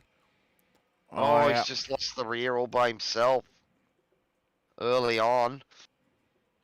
And Michael Katajar under a lot of pressure. Scott Barton getting around the outside, locked up there. Daniel Byrne, but looks like he's got away with it. And Scott Barton has come around the outside of Michael Katajar. So two of these guys taking advantage a bit of the cold tyres. Maybe Michael a little bit cautious. And he's been jumped by a couple of guys immediately. So there is pretty much nowhere for them to go but up from here. I mean, the battles are already beginning, but it is really, really nice racecraft from them just to keep it nice and clean over the course of this first lap. Of course, there's always going to be a couple of position changes throughout a race. It's good to see these guys are nice and tidy. I mean, obviously no door bashing in these F3 cars. We mentioned how weak they are in terms of having contact. So it's good to see these guys keeping their heads clean and just leaving plenty of racing room between them, because still a long way to go. I mean, 20-minute race, it's only a minute and a half Something's in. happened in the back there, buddy. Dean Sinkovich and Stephen have had offs. Jason Chin was involved in that back there. Is there something has happened? Let's check it out. So Dean's just gone deep and then lit it up. Okay, he slid off, so that's fine there, but I thought it was something else I saw there with, here we go, yes, so look at this gaggle of cars here.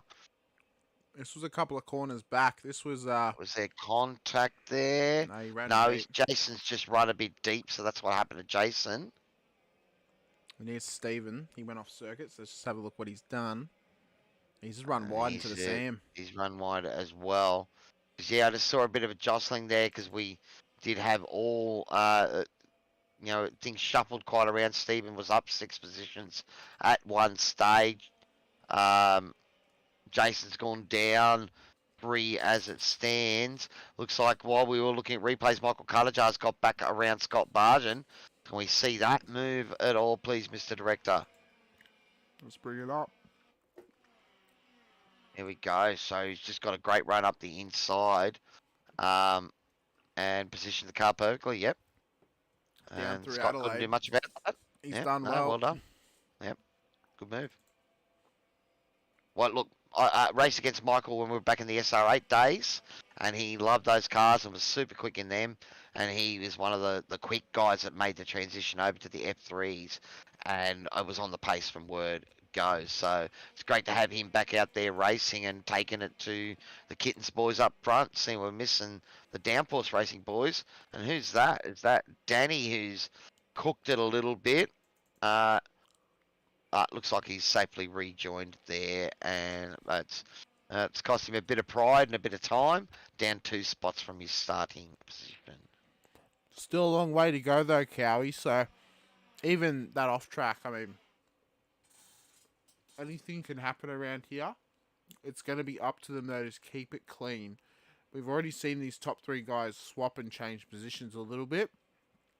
They just got to stay clean and stay together to keep the battle going. Well, at the moment, it looks like things are just starting to calm and settle down now.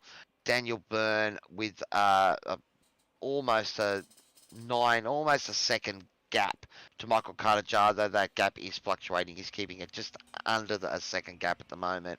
And it's about the same distance back to Scott Bargen in P3. These guys here have skipped a couple of seconds ahead of Adam Simpson in P4, who had a great start. And Bradley Hudson, our big information dumper for tonight for the series, in a P5. So, again, with what Bradley said, remember, no safety car. If this goes full green, we're looking 12, 13 laps. And he was saying that that's pretty much right on the edge of the window as far as fuel goes. 12 laps for fuel. Oh, moment from Daniel Schultz. That's all curb and a fairly stiff suspension. Not liking those curbs there. Steve Singovich These as well. guys... Well, these guys are all on the same setup. It's a fixed setup series using the iRacing Magny Cours setup. So it is a setup for these cars for this track. Calvin Hodgkin using a bit of curb there and a bit of grass as well, but managed to keep it on the straight and narrow. Bradley Hudson here now right up on the back of Adam Simpson. So starting to put a bit of pressure on P4 in front of him.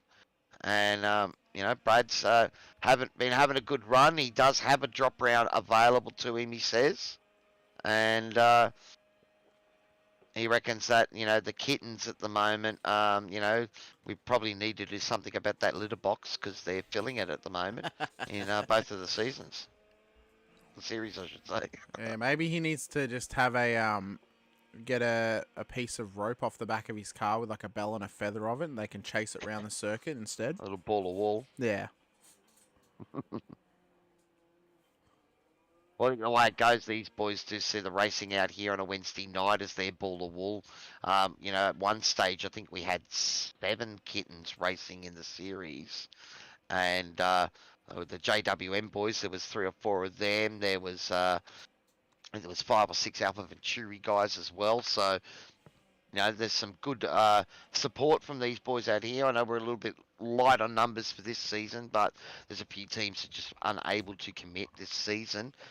But said that they will be back to fight once again. I mean, even good to see we've got about 14 drivers out there tonight. Still good numbers for the F3s, which is great to see. Of course, it would be better if we could get maybe upwards of 20 drivers. I mean, we saw it at Bathurst and all hell broke loose on multiple occasions. But, it'd be good to see those sorts of numbers again. But, I mean, I think 14 is still pretty good in terms of battles. And stuff F3's like Bathurst? No, there wouldn't be carnage at F3's Bathurst. Nah, look, it is one of those things. Normally when you get into the sort of towards the end point of the season, you know, there will be that drop off of guys that maybe are competing in several different championships and, you know, find themselves in the hunt in one particular league and not in another. So they'll focus on that. And as I said, you know, I know the Alpha Venturi boys, quite a few of them are students and that, and just unable to commit this season with studies and everything. And Jay Dixon, the Downforce Racing, he had to leave after the first few rounds. And his teammate Phil Bella was just taking a bit of sabbatical this season after running away with the previous season, winning just about every race. All right, Michael Fowson, we had a moment here. Looks like he's just lost the rear of the car there. And he's caught it nicely and kept it out of the wall. So it is a sprint round tonight, so these guys will have a second bite of the cherry for our feature race tonight. It is a reverse top 10 as well, so keep an eye on who's holding that all important P10 position at the moment. And it is Danny Matisic out there that has it, so Kitten up front and Kitten at the box end, buddy. So kittens and boxes. What is it with kittens and boxes, mate? I don't know, man. There's something about cats that just love an empty box. You know, I mean, I remember years ago, my ex-partner used to live with me, and her cat lived here as well. And we'd have like an empty soft drink, like 30-pack box. He would just climb in it and sleep in it for no reason. And we'd be trying to find him, and then we'd look in this box, and he's in there. Yep. So there's something about boxes and cats that go together, I suppose. It's an interesting thing. I don't know why they choose a cardboard box over a nice soft bed, but cats are a bit weird sometimes. Don't worry, dogs are just as weird as well. I've got a 7-month-old bulldog named Max.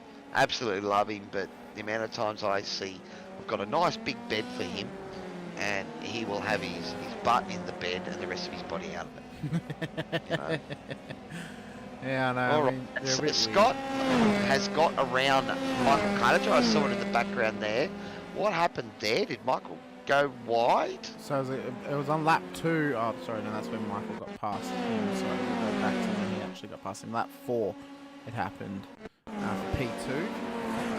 Okay, so what happened was Michael just lost the rear. He's had to get out of it there. It's running a bit deep. And, yeah, Scott's made sure that he kept the momentum around there, because I'm sure that Michael thought he might have been able to come out and block past that, but Scott had got around the outside of him, so he had to yield. He did very well to get it done. Yeah. Saw his opportunity and pounced. Oh, we get too many cat analogies going on here. He's not even a kitten either. That's right. You know? The podium finish up from the final TCR race has gone off the track. Oh no, Dean, what's he done? Okay, just a bit deep there. We've seen a couple of guys cooking into there, and you know, I think one of the things you find, like those dual duties, man, it makes it hard for you to practice. You're coming from polar opposite cars, really, in the way they behave, and you know, so I suppose we should give him praise for not spinning it, mate, getting it straight. Oh, Michael again going deep there, so he is trying to push hard to keep up with Scott, but the problem is those little mistakes just are giving Scott a little bit of a gap. And Daniel Byrne, driver 808, he took advantage of those battles a bit early to already get that distance out there, so we're looking at about a 1.5 seconds between both of these little battles at the moment. Yeah, they're not really, well, they're spreading slightly, but they're a little bit like cold Vegemite. They're not really spreading so well right now. I mean, they need that little bit of hot toast just to help it spread. So they're contained slightly. I mean, you know, 1.5 seconds roughly between first and second, and then second and third. But I think they shouldn't walk away from each other too much, Cow. I think they will actually contain themselves eventually, even with or without a safety car. One of the things with this car that we know, though, you've got to send it to get the performance out of it. So, and it's such a tight, twisty, tricky track like Magny Cours, you know, and we're seeing a few, even the best guys, you know, making little mistakes as they're really pushing hard and trying to get the most out of these machines.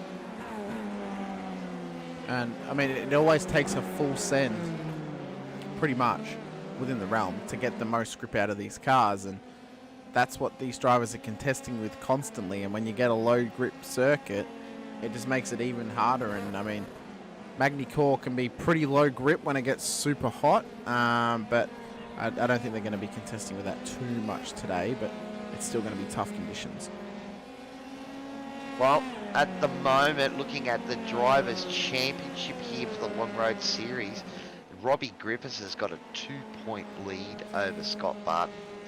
Daniel Byrne is a further 30 points back, and Bradley Hudson is a further 95 points back. So, and Adrian Loretti 122 back from there. So that's where he's saying Daniel's already used his drop round. The fact that Scott Barton does have a drop round available, and Griffiths has got a drop round, so that is going to be interesting there to see how that plays out. So I do tend to agree with Hutto there that you know, the Kittens boys, you know, already, you know, seeing a bit of an advantage there. So, but it's getting right down to the nitty gritty, man, and this is when, you know, one moment can change everything, as we almost saw in the TCR, because then it changed again and flipped about 4 times, didn't it? Yeah, 4 or 5 times at least. I know Griffo will be hungry because he's not only leading this championship, but he's also leading the Vets Championship away from SRW. So he might be a bit hungry to try and take home 2 titles in one season in 2 completely different cars. So it'll be interesting to see what his mindset is. I know when I spoke to him on Sunday night that he was hungry to take out the Vets Championship, try and take some more wins. So it's whether he's also got the same amount of hunger to take wins in the F3 and really pressure for that championship title. Well, it's out there on track, so he's put himself in the position to be able to do it, and we do have all of our current sort of protagonists in the title all out there on track. Jay Dixon, unfortunately, the big one missing from the championship at the moment after his dominating sort of start to the season and then having to go away from work. But at the moment, Robbie Griffiths, he's about, what's that about? Oh, he's about 15 seconds, is he? Off Bradley Hudson. So yeah. This has really sort of petered out in the middle here. No, it's And it's now the 15 leaders, off the lead. sort of the draft has been broken. We're starting to see Michael Cuttajar starting to fall back a bit from Scott Barton, and Scotty falling back a little bit from Daniel Byrne as well.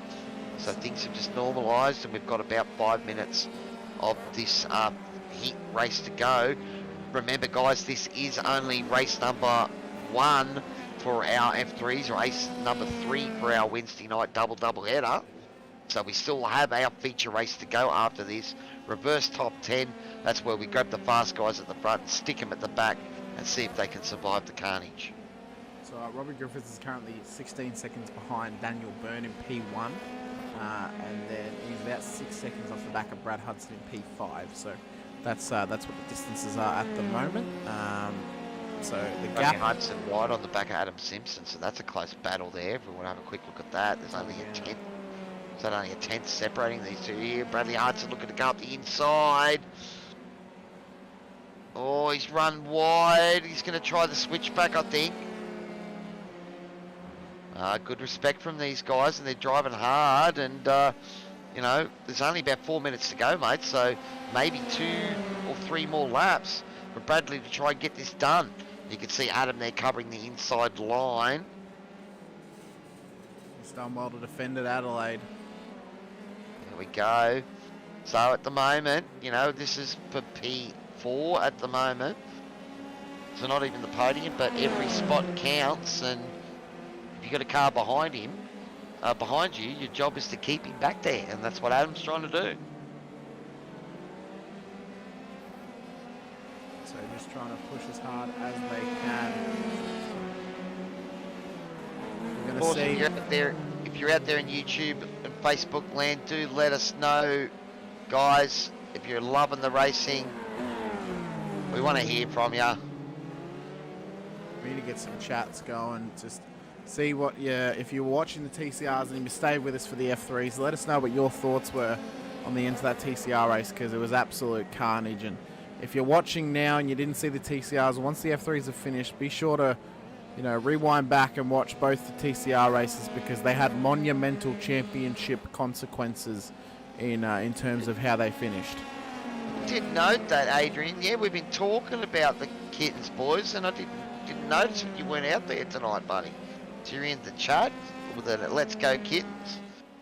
Yeah, so one of our series protagonists is missing, but Daniel Byrne currently holding down the fort with about 2.5 minutes of this motor race to go.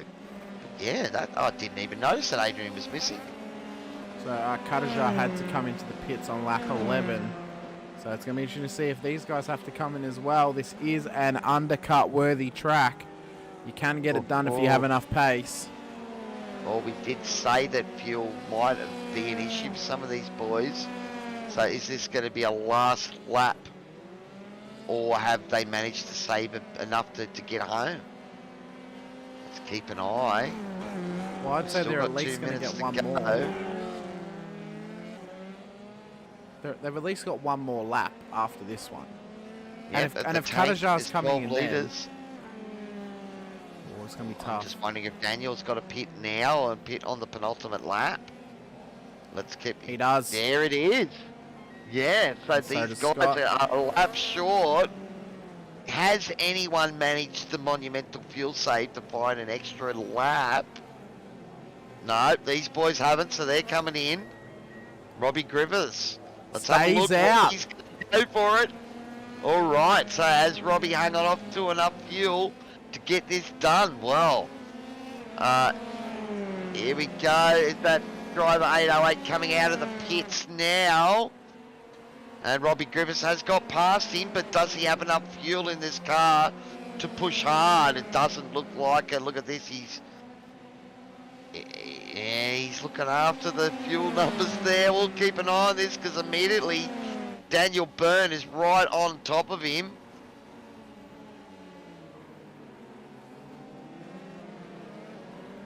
Oh, I don't think he can go full throttle, man. Big championship ramifications on this finishing position. I mean, Griffiths actually just has to make it home from this point. He can't pit this lap. It's the final lap of the race. That's it. He's just got to keep Byrne behind him down the straight. He might have saved enough, has he? He's just looking to try and save it in the spots he can.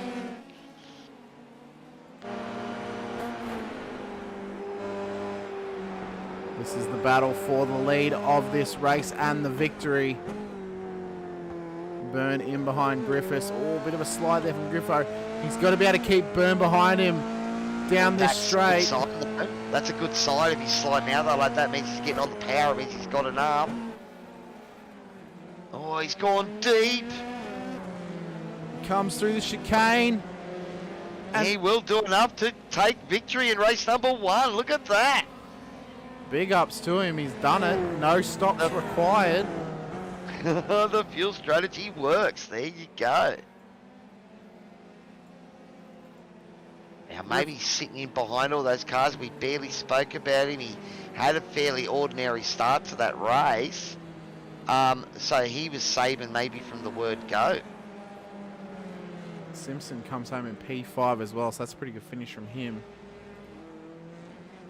Yep. Falzone will come home in P8. A P9 is it for Michael Falzone? P8. Jason Chin coming over P9, and Nathan Verney is going to bring it home P10 and will have the box seat for race number 2 by the looks of it. The battle for P11 though is not over and done with just yet. Schultz, Sinkovic and Matisic all the battle. Oh, it's a big dive! How Danny missed them, I have no idea. But he definitely did do a big send. But also, these guys here also managed that fuel strategy as well to come home. So,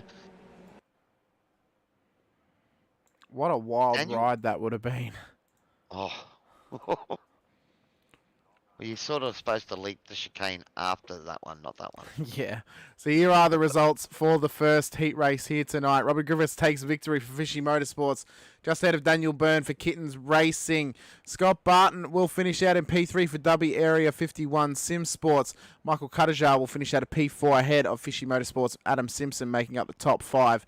Brad Hudson will finish out of P6 with Callan Hodgkinson from CXR just in behind him in P7. Michael Falzone will finish out of P8 just ahead of Jason Chin from Fishy Motorsports in P9. Nathan Verney, we mentioned it, makes up the end of the top 10 for Locked On Racing. He will start the next race from pole, being that his reverse top 10. Daniel Schultz managed to come home in P11 just ahead of Dean Singovich and Mr. Full Send Danny Matisic, it appears, in P13. And then Steve Singovich makes up the rear of the grid in P14 tonight. Griffo is in the green room, Cowie, so we'll drag him in.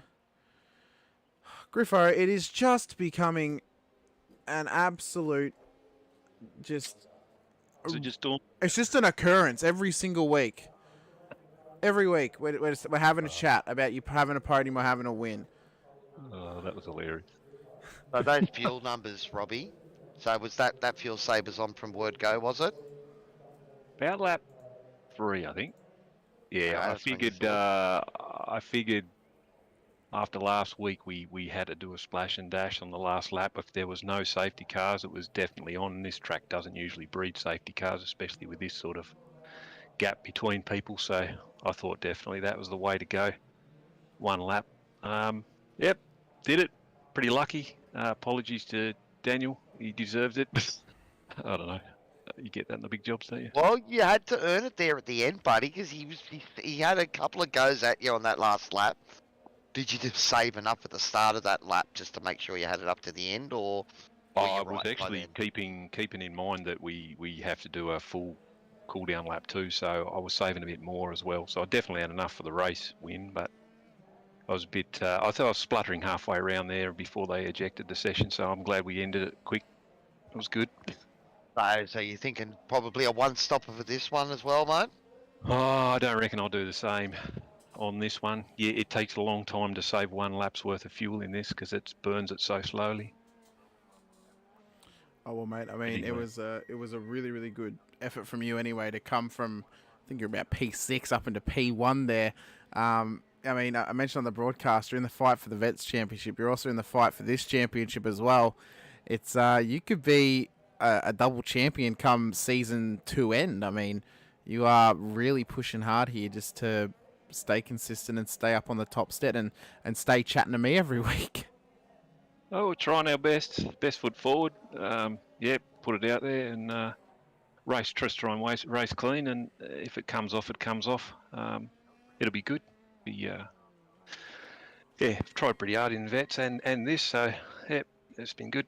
Very Well, good. Robbie, it's another awesome performance from you, buddy. We won't keep you any longer in case you want to do a little work on some things there before the next race. But before you go, let us know who's given Fishy Motorsports all the support out there.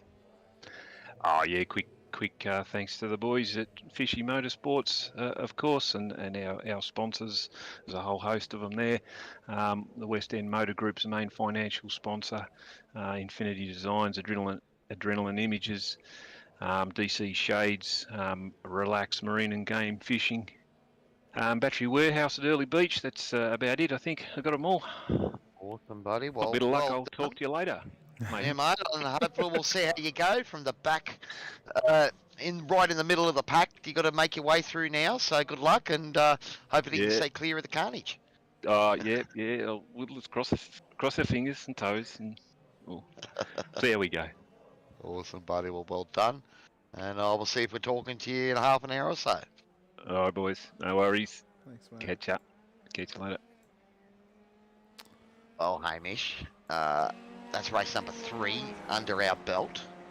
And probably not the door-banging action that we had in the TCRs tonight, but it was still pretty exciting out on there on track. And, you know, these guys are pushing these cars to the limit. Yeah, I think we're going to be kind of hard-pressed to maybe reach. It's looking more like we might even see your prediction come true now, not mine. 'Cause I was kind of hoping there'd be one safety car in each race of the F3s. But Griffo's comments does not fill me with confidence, saying that this track does not breed safety cars, especially for these cars. But of course, with some wild cards out there, like the Sinkovich brothers, we may or may not see one happen. I mean, we saw a wild send on the final corner. So it only takes one person to do that and just absolutely collide with someone in front of them to bring out the safety car. But it is a reverse top 10 race as well, my friend, so that does shuffle the order and mix things up. It will be Nathan Verney for Lockdongs Racing who will lead away with Jason Chin for Fishy Motorsports alongside him. Michael Falzone and Callan Hodgkinson sharing the second row. We've both seen that those two boys get them near the front of the pack and they're going to fight hard for their spot. Brad Hudson and Adam Simpson, the JWM and Fishy Motorsports machines on row 3. Those boys again not willing to give up their positions. And then we've got our faster guys, Michael Cuttajar, Scott Barton, Daniel Byrne, Robbie Griffiths, bringing up those last 2 rows in the top 10. Then we have Daniel Schultz, who just happened to pip Dean Sinkovich there. Danny Matisic and Stephen Sinkovich bringing up the last row of the grid. Here come the lights, buddy. Race number 2. And they're off. Good launch by the whole field there. So, who's that stepped out? Was that Bradley Hudson stepped out of the row there? So maybe he thought he got a poor start and had to get out of there. But Nathan Burney, clean getaway. Jason Chin the same. Callan Hodgkinson up a spot. And who's that? Ran wide in the background. Robbie Griffiths, I think it was, yes. And so Robbie up a spot. And now he's back again. And Scott Barsham making a nice move through the middle there. He's already up into P6. Oh, cars together. That's... Oh, no. Big Falzone's spin. looped it round. There's contact in the back there as well. Who was that? Is that Michael Cuttajar? I think they got involved in something at the back there too. So let's keep an ear out and we'll see if race control has got anything to say. Cuttajar's not on track at the moment. Doesn't say though that he's towed. He's just not on track. So maybe he disconnected there. Oh, Callan Hodgkinson has called it out, so there's contact. Callan got involved in that. Yeah, that's where Falzon got turned around. No. There was a car that blinked and disappeared there. Yeah, that was wasn't Cuttajar. it was where he got turned around and Michaels disappeared from the race. Oh no, Nathan Burney's locked it up, given up P1 and will probably give up P2 as well. As Jason Chin and Adam Simpson, 2 Fishy Motorsports, the Piranhas have bounced, buddy. Piranhas lead the way Blood. at the moment. P1 and Blood P2. in the water. Oh, Daniel Byrne already up to P3 as well. Scott Bargen P4, so Daniel Byrne's made a nice move there as well and taken advantage of that. Callan Hodgkinson, a menace on the back of Nathan Burney. So that moment by Nathan is just, you know, we see it time and time again. You have a little moment, then it takes you, you know, half a lap just to settle those tyres back in because they overheat. The performance is terrible for the next half a lap. that was incredibly close there from the front of Callan's car and the rear of Scott's. I almost puckered slightly for Callan. I was thinking he was going to run at the rear end a little bit there. He done well though to pull it up.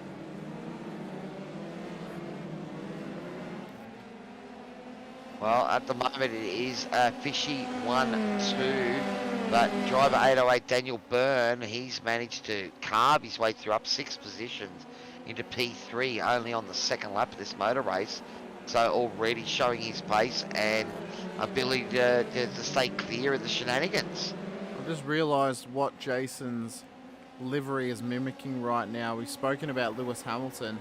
That car right there is a knockoff Mercedes.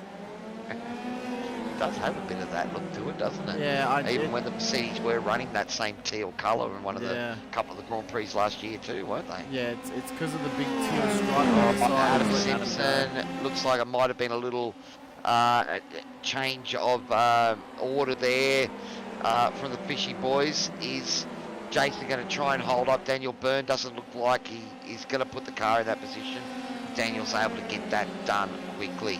So Jason, you know, I think knows he's not quite on the pace of some of these boys, and although he's enjoying battling them, he's not going to fight it too hard.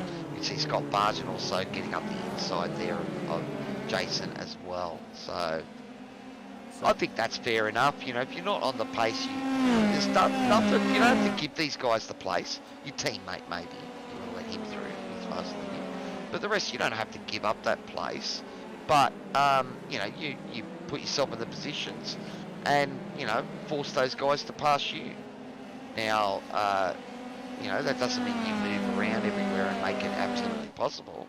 You be predictable. You drive defensive lines and make them earn it. I always take it as a bit of a, you know, a compliment. You know, when a fast guy, you know, has to work his way past me. You know, I'm not just going to let him get out of my way. I like to think about. I like to make it as difficult as possible. Oh, that's right. Just quickly, incident involving car 222 and car 28. No further action taken. So that was between Adam Simpson and Callan Hodgkinson. So that must have been the incident at Adelaide. No further action taken on that one. In this case, they keep on racing. Yeah, just you know, racing incident. As race control has deemed it, but yeah, look, it's we are seeing, you know, the three fast guys up front here. We'll have to see how Adam Simpson handles leading the pack away at the moment. He has been missing from the championship for a few rounds. I believe he jumped into the wrong car a couple of times, and the Fishy boys have assured me that they will not let him forget that. I'm glad, because right. I won't. And we might have mentioned it a couple of times on tonight's broadcast as well, just as a reminder too. But no, it's but Daniel Byrne, he's shown some true pace here, and he's definitely got this car dialed in, and has already right up onto the back of Adam Simpson. So Adam's going to have his work cut out for him here, as we see that the two of the championship contenders battling hard. Looks like Daniel's got a nice run out of that section there. Oh, look at this. Scott Barton making sure that he gets through as well. Doesn't want to let Daniel get away, and that's a great bold move from Scotty. And look at the action behind there. Callan Hodgkinson and Jason Chin. That going on. Callan looking to sweep up the inside, and he's got that move done on Jason as well. Callan Hodgkinson, he's a glutton for punishment. He copped it in the TCRs, had to spend a bit of time in the pits at the end of the race, and then he's jumped straight into these cars, and right in the thick of the action once again. So, yeah, glutton for punishment, Callan. I will say that. He drives just about everything, I think. Brad Hudson has been into the pit lane as well. He's now back out on the track, though. Robbie Griffiths as well is all the way up into P7 already after a couple of moments off the start. So he's already showing his pace once again. You can see him in the background there just behind Nathan Verney. So he's pushing hard to make his way up the front. He's got about 6 or 7 seconds to the leaders at the moment, to the leader of the race. But there's close battles all up in front of him here, and you know, he's got another piranha in there to maybe put blood in the water for him. Or is this Nathan Burney looking to go around the outside? And I think Robbie just got checked a little bit by his teammate there, because he got a great exit, and unfortunately he had nowhere to go. Nathan Burney really trying to make this count. Around the outside. And looks like he has got that done, so... And Jason, get out of the way. Oh, that's a big moment in behind! That's Danny Matisic and Daniel Schultz. Contact there on the radio immediately, so we'll see what race control's got to say about that one. We'll have a look here. So Danny's come up hard again. No. Okay. Oh, that could be a bit of trouble there for Daniel Schultz. When you see front wheel contact with rear wheel of car. But we'll leave it for race control. But he's just cooked it in there. The rejoin there is safe. But he's gone to turn in and did not have sufficient overlap there, I don't think. So Danny wouldn't have even thought that was happening. But we will let race control make the decision and let us know what's happening there. But those cars are still going, so I don't think it's going to be any safety car. But look at that, that machine's crabbing. So I think we'll be seeing a pit stop very soon for Daniel Schultz, I think. Or even Danny Matisic as well. So Matisic's steering looks okay. Schultz's looks alright, but it's about if he actually has a front end damage. Because Brad Hudson has had a Problem moment. is any level of damage in these cars costs you seconds. Oh yeah. Alright, here we go. Michael Bell. Oh, is that Bradley Hudson going deep? Somehow missing the rear of Steven Sinkovich there, and then, just looping it around. Just overcooked It's it. that tiny little bit too much speed. That's what it was. Alright, Daniel Byrne now starting to get a gap. It's about 1.1 seconds over Scott Barton. So Scott managed to get past Adam there and made sure he didn't get held up. But at the moment, Daniel Byrne is just starting to open out a little bit of a gap. So we'll have to see if Scott can stay close enough and, get the advantage of that toe. Matisic has come into the pits to take his fast repair, so that car is all nice and shiny and brand new, although he will be off the back of the field by quite a fair while. Although, yeah, he'll still need to do 2 stops in this race, you'd have to assume. You would think so. There's going to be safety car, may well, change things up, and it's certainly not out of the cards, because we have seen time and time again this F3 Series can be so unpredictable. We've seen moments and things change in a heartbeat like they have tonight in the TCRs. And is this another Spinovich? He's just gone a little deep there, and he's done well to avoid the Spinovich, I think, that time, and just take a little bit of gravel and give the undercar a bit of a cleaner scrape. Drive-through penalty, car number 6, unsafe rejoin causing contact with car 3, lap 5. So that will be Danny Matisic, who... Oh, no, sorry, Daniel Schultz. He'll get the drive-through. Yep. So, unfortunately, well, I think we saw that one coming. And race control on the radio there, just advising the drivers of that coming. So, Michael Belson, well, he's had a couple of moments there at that corner. It's a snap oversteer moment. Little tank slapper and, kept it out of the fence. So we can live to survive another day. But Robbie Griffiths now up into P5. And Callum Hodgkinson P4. So there's a bit of a gap here. Robbie's about 5 or 6 seconds back. So has Robbie gone back into fuel saving mode? Quite possibly. I think he was also held up by the traffic just a little bit as well. I mean, trying to get through Verney and Chin over the last couple of laps. So that could have also had a price to pay, I guess, in terms of space between him and Callan.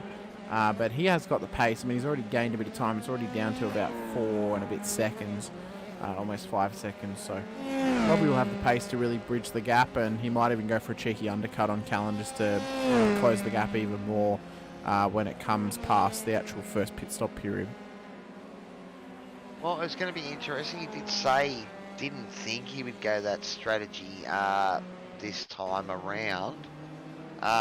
If we stay green, it should go 26 laps, so that's going to put it maybe a sort of a lap or 2 outside, so these guys need to save a couple of laps worth of fuel. Stephen, we just gave you praise for not doing a Spinovich. And then you do another one there. It's a classic. Callum. But, yeah, so, I mean, anytime strategy can come into the play, it does give us something to speculate about, and that's exactly, what I love in motor racing. We'd love to see the tyre wear in these things, be that high that, you need to take a stop. But realistically, for these cars, it's only when you're doing sort of 70, 80 minute races that tyres really become a factor. Yeah, I these guys, you know, the time you give up in the pit stop is just not worth the time you lose on, you know, old rubber, you know, on lap 20. Yeah, it's not a worthwhile like unless you have got a track which is an absolute tyre destroyer, like it just gobbles up the rubber, then there's really no bonus unless you also obviously cook your tyres or if the track's too hot. If you can get advantage of a safety car and do them during a safety car, we don't lose as much time, perhaps. And we have seen every now and again the guys go for that outlier, that you know, and it does give them, you know, great grip at the end of a race if that happens. But you know, I suppose it's risk versus reward. If you've got the gap, you can do it. But if you don't, then you're going to give up track time to get that advantage. And we've seen before that, you know, I mean, it's a lot easier to keep a car behind you than it is to pass a car. Generally speaking. I mean, maybe that then comes into the conversation. Maybe the format. If the formats were to change for Wednesday nights, maybe they actually run almost a 50% distance of what would be an F1 race around this circuit. You know, like maybe they run a race that runs for an hour and 15 minutes. I don't know if the F3 had survived that. It's like a broken machine, you know. Well, I did mention to the Singoviches maybe it might be an idea to actually upgrade from the F3 to the F3.5, so then we get faster cars, but also DRS as well, and it kind of opens up more strategy plays that can go mix into it. into it. Well, I don't know. I mean, I know these boys do love these machines, whether or not they love the other open wheelers is another thing, I suppose. But you know, having driven the SR8 myself, mate, I love that machine. And if I wasn't commentating here tonight, I'd probably be out there on track with these boys, having a go. They are a fun car to drive. I mean, the only reason I recommended the 3.5 is I love driving the 3.5, and it's a little bit faster than these, but you have a lot more leeway on the level of grip that you need to put into the tyres. So they're still difficult to drive, but they're also not as like sort of destructive if you get it wrong. Like obviously it can happen. It happens in any car if you get it wrong. But I don't know. They're just. I have a soft spot in my heart for the Formula Renault 3.5. It's a nice car. Well, it's the Lara F3s out there at the moment, and currently it is Daniel Byrne for driver 808 for Kittens Racing is leading this race. We are about 16 minutes gone. But as you can see, Scott Barton is keeping close, and he's, you know, that gap hasn't got out to much more than about a second, and he's staying close and keeping the driver 808 honest at the moment. Also, interestingly enough, Robbie Griffiths has gained about 2 seconds on Callan Hodgkinson. The gap was 5 seconds between P4 and P5. It's now down to actually about 2.9 seconds. So he is closing in fast on taking after P4.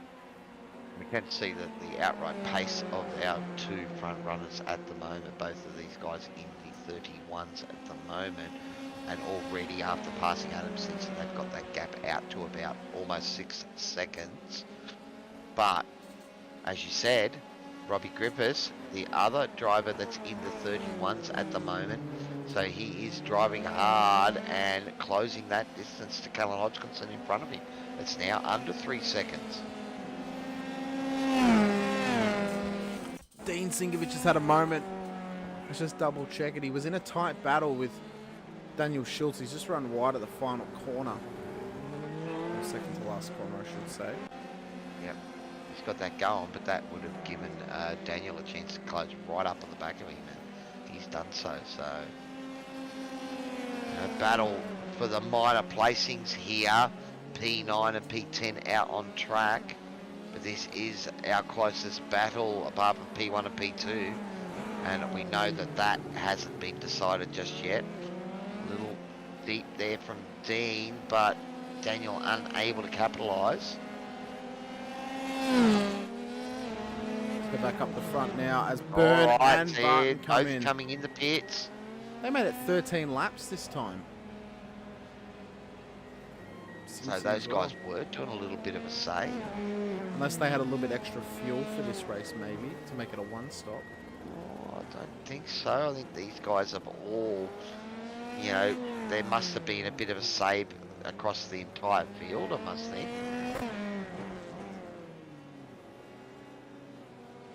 Because we are seeing, well, technically these guys are pitting on lap 12 at the start of lap 13. So I don't know if this is really going to extend that window too much, man. I think they're going to have to do a little splash, because I'd say that that line's fairly close. So, you know, you're crossing the line in the pit bay. Yeah, I think you might be right there actually on that one. So it's well, it's gonna be very tight. If we do get a safety car, then you could argue they're probably just gonna make it home on the one stop, which it would be somewhat interesting. It would also be interesting if someone plans on coming in early, they come in early, and then you get a safety car, and the other people don't actually need to come in, because then they're able to save fuel, or they get a free stop. So anything could happen. Well, it's only going to be one lap in it, so I wouldn't be surprised to see maybe our front runners here take advantage of that. You can see that Daniel Byrne has got a big advantage out of that pit stop. It looked like Scott had closed right in on him in the pit lane, but he's a couple of seconds slower in the pit lane. So Falzone came out of the pits. Apparently he's had an incident. Oh, he has on the pit exit. Oh, it's just, and that may well give him an iRacing black flag as well, which would be a double if he's got Van Giddy crossing that line. And we've had a grass moment from Steven Sinkovic. Oh, he's kept it going. He might also get one as well. Oh, he kept it going. Nicely done there. He might also get a drive-through for that from iRacing. Yeah, well, I'll have to keep an eye if those guys do another visit to the lane. But I'm thinking that maybe you might see these boys out front here. And now there's a little bit of a gap, but there's an opportunity here to save a bit of fuel and maybe see if they can bring it home without a splash. Another moment from Steven. Down at Adelaide. Starting to hog the broadcast. He's just locked rears there. He must know he's on TV. Oh no, Robbie Griffiths. What's happened to him? Well, we're starting to see all manner of incidents happening out here as the tyres start to go off. These boys are pushing. So what's Robbie done here? Oh, he's just lost the rear. Wow. Steve Sinkovic. So Steven got one. Did Michael Valzen must have avoided it. But Steven got his for that exit over the line of pit lane and that lovely moment that he had. Yeah. And Michael Falzone maybe got away with it because he came back in and stayed on the track. So there you go. Alright, so the gap from P1 to P2 is now about 2.5 seconds. That was all advantage in the pit lane. If I look at the pit lane time, 25.73 seconds for Daniel Byrne, 26.92. So, you know, about a second and a bit there, difference in the pit lane. So, Adam Simpson had a little bit of a moment there at the final chicane, but he's kept it out of the fence. Because when we watched that pit stop, it looked like Scott had closed right in under him on the entry, and Daniel's got it on the exit. Yeah, it's almost like maybe he put in slightly less fuel in the stop and he's just thought, I'll save a little bit of fuel here just to get to, like, you know, well, obviously they know that they only need one more stop and they can, you know, the critical lap is lap 26 roughly, I mean, or even lap 14, it'd be 14 wouldn't it, because you can get about 12 laps of fuel, so lap 14 or 15 is the critical lap. These guys could pit now and they would make it home. So maybe Daniel Byrne had the right idea, maybe a bit of a short stop, a short stint to get to the end, and maybe pull off a bit of a, well, not an upset, but a bit of an upset in terms of strategy. It's possible. We also know that there can be a bit of a variation in the pit lane time based on where you're stopping your base. So if you're a little bit forward or a little bit back, it can make it slower stop. Alright, so having a look here at Callan Hodgkinson, it looks like he's just pushing hard and lost the rear there. Again, that's sort of one of those moments that I put down to the car stuck to the lap before. You know, you had the grip the lap before, so you think, oh, well, I've got to send it through here. And then the next time it goes on you. And, you know, you sometimes just don't realise how close you were to that cliff edge of grip. And it only takes a little bit to push you over it. I mean, even running slightly wide off the real black section of the tarmac, you know, where the racing line is, that can even really affect you as well. The Sinkovich brothers have both had an incident. We'll check out what they've done. Here's Dean first. He's coming up the hill. Okay. I think he might have done what Callan did and just spun it around. Stop the curb there. It's just unsettled the car, the curb there. And Stephen down to his favourite corner. Has a bit of a rotation on exit. Yeah. Spinovich boys living up to their name now. Driver 808, Daniel Byrne, he has got that gap out to now over 3 seconds. So starting to stamp his authority on this motor race. We'll have to see how the strategy plays out. Does he need a splash and go? Or is he going to be able to save that extra lap of fuel? I think these guys are going to need to come in again. I don't think there's too much there to save, buddy. It would be 2 laps, wouldn't it? Because yeah, that's right. You'd come in lap 12, technically end of lap 12. That gets you to the end of 24. You then need 2 laps to get it home. Obviously, that's if you get to 26 by the end of the 40 minutes. Now, if you are able to come in at lap 13, it means you only need to gain 1 lap of fuel over that last stop instead of the 2, because you obviously spread it over the 2 stints. These guys didn't come in on the end of 13, they came in on the end of 12, so it's going to be interesting to see what the strategy is. Personally, it'd probably actually be better to go for the short stop in the middle stint and then go for your long stint at the end, because anytime you gain here, you can kind of break away from the undercut area of someone behind you trying to gain, because you come in slightly earlier and then you get into an offset strategy. That's probably the play that's actually going to really benefit Daniel if he does it. So he needs to come in the next, I'd say, 2 or 3 laps to really take advantage of that undercut. Well, it's one of those things because tyres don't change. They're not changing tyres, and we don't necessarily see a big benefit of fresh rubber or detriment of no grip because they won't take tyres. But in saying that, just the slow trip through pit lane does give the chance for the tyres to just cool down a little bit, and you'll come out and have grip, back for the next few laps, So, even just that slow trip through the pit lane can be enough just to cool the tyres off and give them a bit more life. So, yeah, we'll have to see if that is the play. The other thing is, too, less fuel in the car's faster, it's lighter. Do you run it right to the end and then just put a drop in so that way it stays light? Or do you, put that little bit back in now while you've got that gap to play with? And, I suppose if you had a spotter telling you the gaps back to P3 and P4 and where you would slot in, that would make it a lot easier. But, I haven't really got the money to pay a race engineer, man. So I'm going to work that stuff out for myself. I mean, I guess it also comes down to, if you're going to have 2 stops, is it beneficial to have the short stop on both stints instead of just one where it's a really, really short stop? You're still going to have a long travel down the lane. It's a couple more seconds on the fuel that you're taking. And it's going to be what's more beneficial, taking in the full stop and then having a short splash, or having 2 sort of medium splashes that get you about 7 laps in a bit more or something like that. It's all about the whole safety car lottery, makes that hard to make that call, I suppose.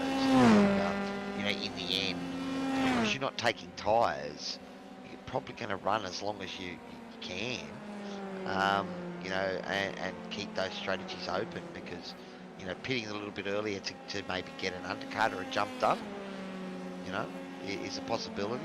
But so far we haven't really seen any of the boys go that road. So maybe now is when it starts to play out. But we're starting to see the field fairly spread apart, and there's quite a few seconds between most of the cars out there now. So it's starting to thin out at the moment. We'll just see, is Scott Bargent dropping off the back here because he's saving fuel? I don't know. It could also be just the lack of pace, staying out of the toe. I mean, there's big straights around this Magny Cours circuit, so well, that could also be he an has issue. brought that gap back. It was over 3 seconds, and it's now back down at 2.7. So it's about where they were when they came out of the pits. So that advantage that Daniel Byrne got in the first pit stop has sort of been, you know, it's still static now, but that is the difference between these two guys. Yeah, so perhaps Scott is still pushing. Obviously, his last lap time was a 31.25. Sorry, 31.9 it was his last time, so he had about 4/10 on Daniel Byrne last lap around. This time, Daniel Byrne goes over the line with a 31.9, and Scott Bargent's a 31.7, so we're still only talking tenths in it, buddy, but he's slowly chipping away at Daniel's lead, and he's running out of time, mate. We're almost at the last 10 minutes to go. Yeah, we are etching closer and closer to the checkered flag being flown. I mean, Barton has got the fastest lap of the race, a 31.25. Byrne, though, did a 31.29. But yeah, Barton's going to really have to push now to try and close the gap so he can keep the pressure on Daniel towards the end of the race. It is also going to be whether they need to pit again. Sinkovic has had a moment. This time it's Dean. Let's see what he's done. It looks to be the same spot where his brother's been having trouble. Here. Yep, and getting up on that curb, and if you just... It must be a really hard corner to get the power down on. We're watching Scott Bargent come through the same section. Let's have a look at how he does it. And he's nowhere near the edge there. He's using almost the inside. Michael Falzon getting out of the way, letting guys through then, I think.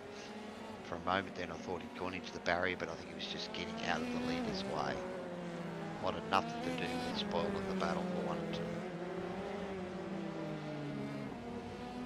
So we are lap 21, 31 minutes into this race. We're only 4 minutes away from no more safety, or from no safety cars in this race. No safety cars at all, actually, in the F3s. That would be the confirmation. Yeah, looks like at this stage, mate, we've both lost the bet tonight. Although my original wager was know. 3. My original wager was 3, but that was also just for the TCRs. which Hey, well, which was correct. As it was, you decided to correct yourself. And yes, I suppose you did get that half of it right, but I did clarify that wager nice and early, buddy, so I think I've got myself covered there, even though it didn't help me either, because I haven't called it either.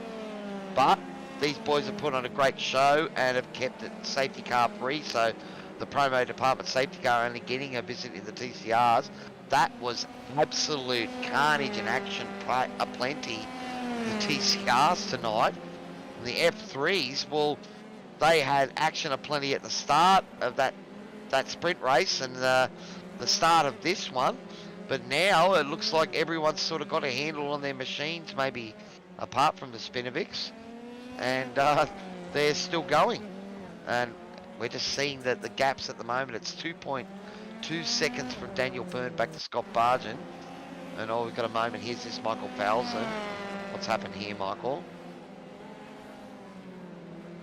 He's just got the car around, lost the rear. He's caught it nicely. There'll be a big flat spot on that tyre. And Adam Simpson also coming around. This is a moment. And we've seen that multiple times tonight. I think it's almost like you've got to get the car turned and straight and then get on the gas out of there. This is the battle, Daniel Schultz and Dean Sinkovic. Well, this has been going on for a while as well. And Daniel, he's lost the rear and given it back up again.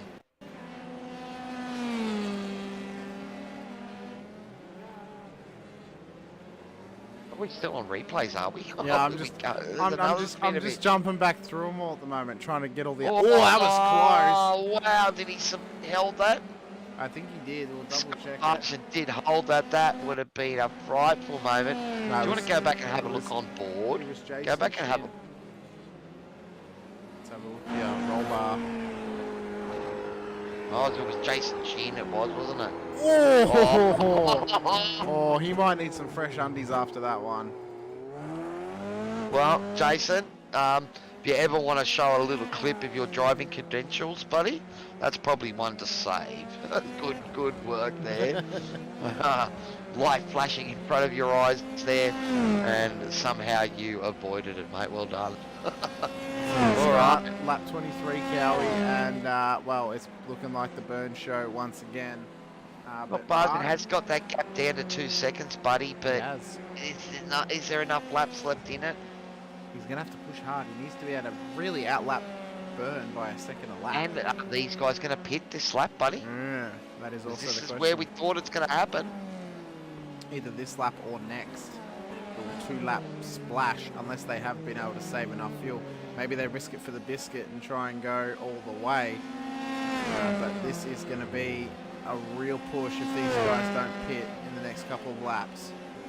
Well, you know, we'll need to get home back to the pit bay if they want to avoid a rear of grid for the race next week. But at the moment, you know, is anyone prepared to roll the dice and play that card to take away the W? At the moment, it does look like Daniel Byrne, driver 808 for Kittens Racing, it's his to lose. Scott Bargett is trying to stay with him, but that gap has been pretty static for the last 10 or so laps. So, Callan Hodgkinson sitting back there in P3 at the moment. We've barely had a look at Callan for the second half of this motor race, but he's got about a 4-second lead over Adam Simpson with a couple of laps to go. All right. How are our leaders going? Are they coming near the pits, buddy, or...? No, they're coming up the back straight now up towards... Okay, they're coming through Nürburgring corner up towards Adelaide. All right. So they're just coming into the second sector of the circuit. This will be the telltale lap. If they come in this lap, well, obviously we know they've pit. If they don't come in this lap, then they're really pushing the limits. If it's not now, it's next lap. It has to be next lap. I can't see him finding 2, man. Yeah, I can't see him finding 2 laps. No. Unless they were able to find an extra one on the first stint and then was able to put in less fuel, you know, and gain that lap. But I'm not sure that's really going to matter because they'd have to fulfill anyway. Yeah, you've got that. You need the empty space in the tank to be able to put it in. So, well, we'll keep an eye out here.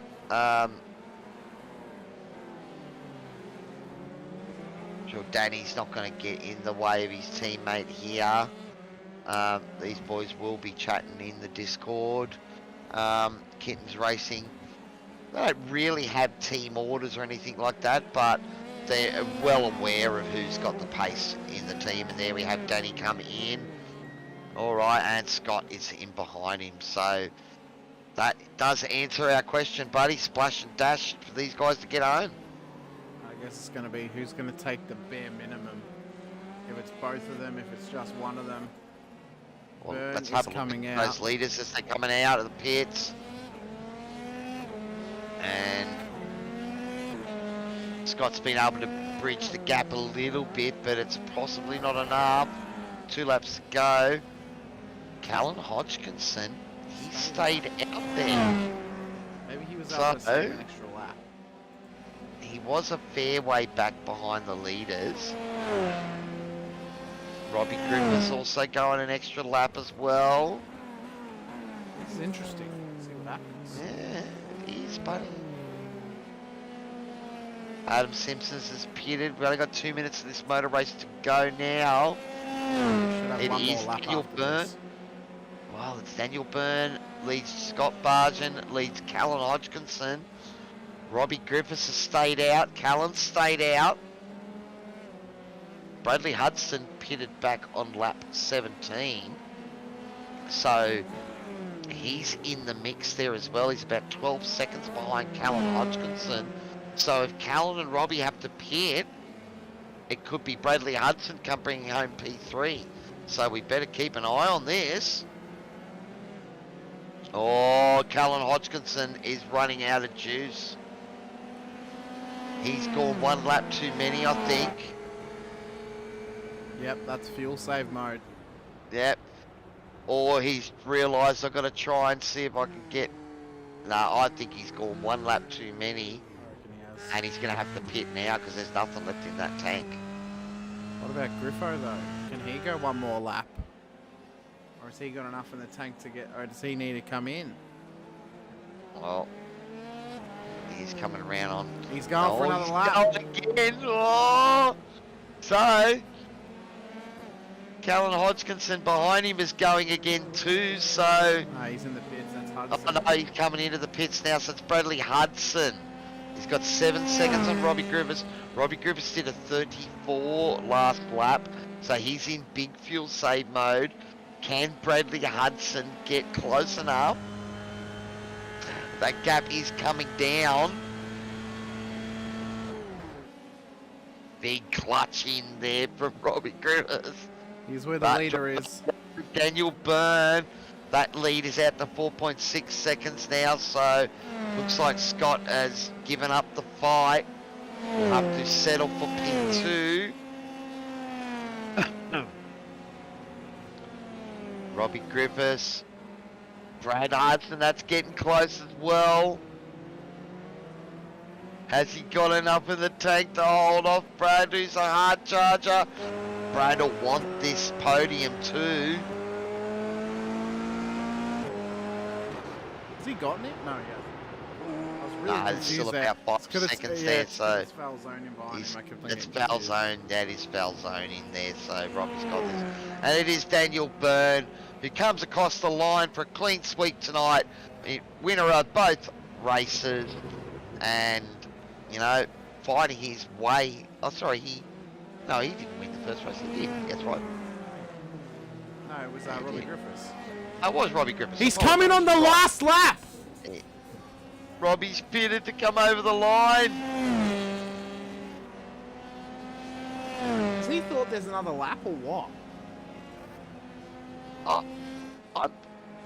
Has he got across the line? He's across the line. He's in P3. It's across the line. So, it's because the line's right at the front there. He's thought he can pit. He's done a Schumacher. That will be it. We'll have to see what race control's got to say about that.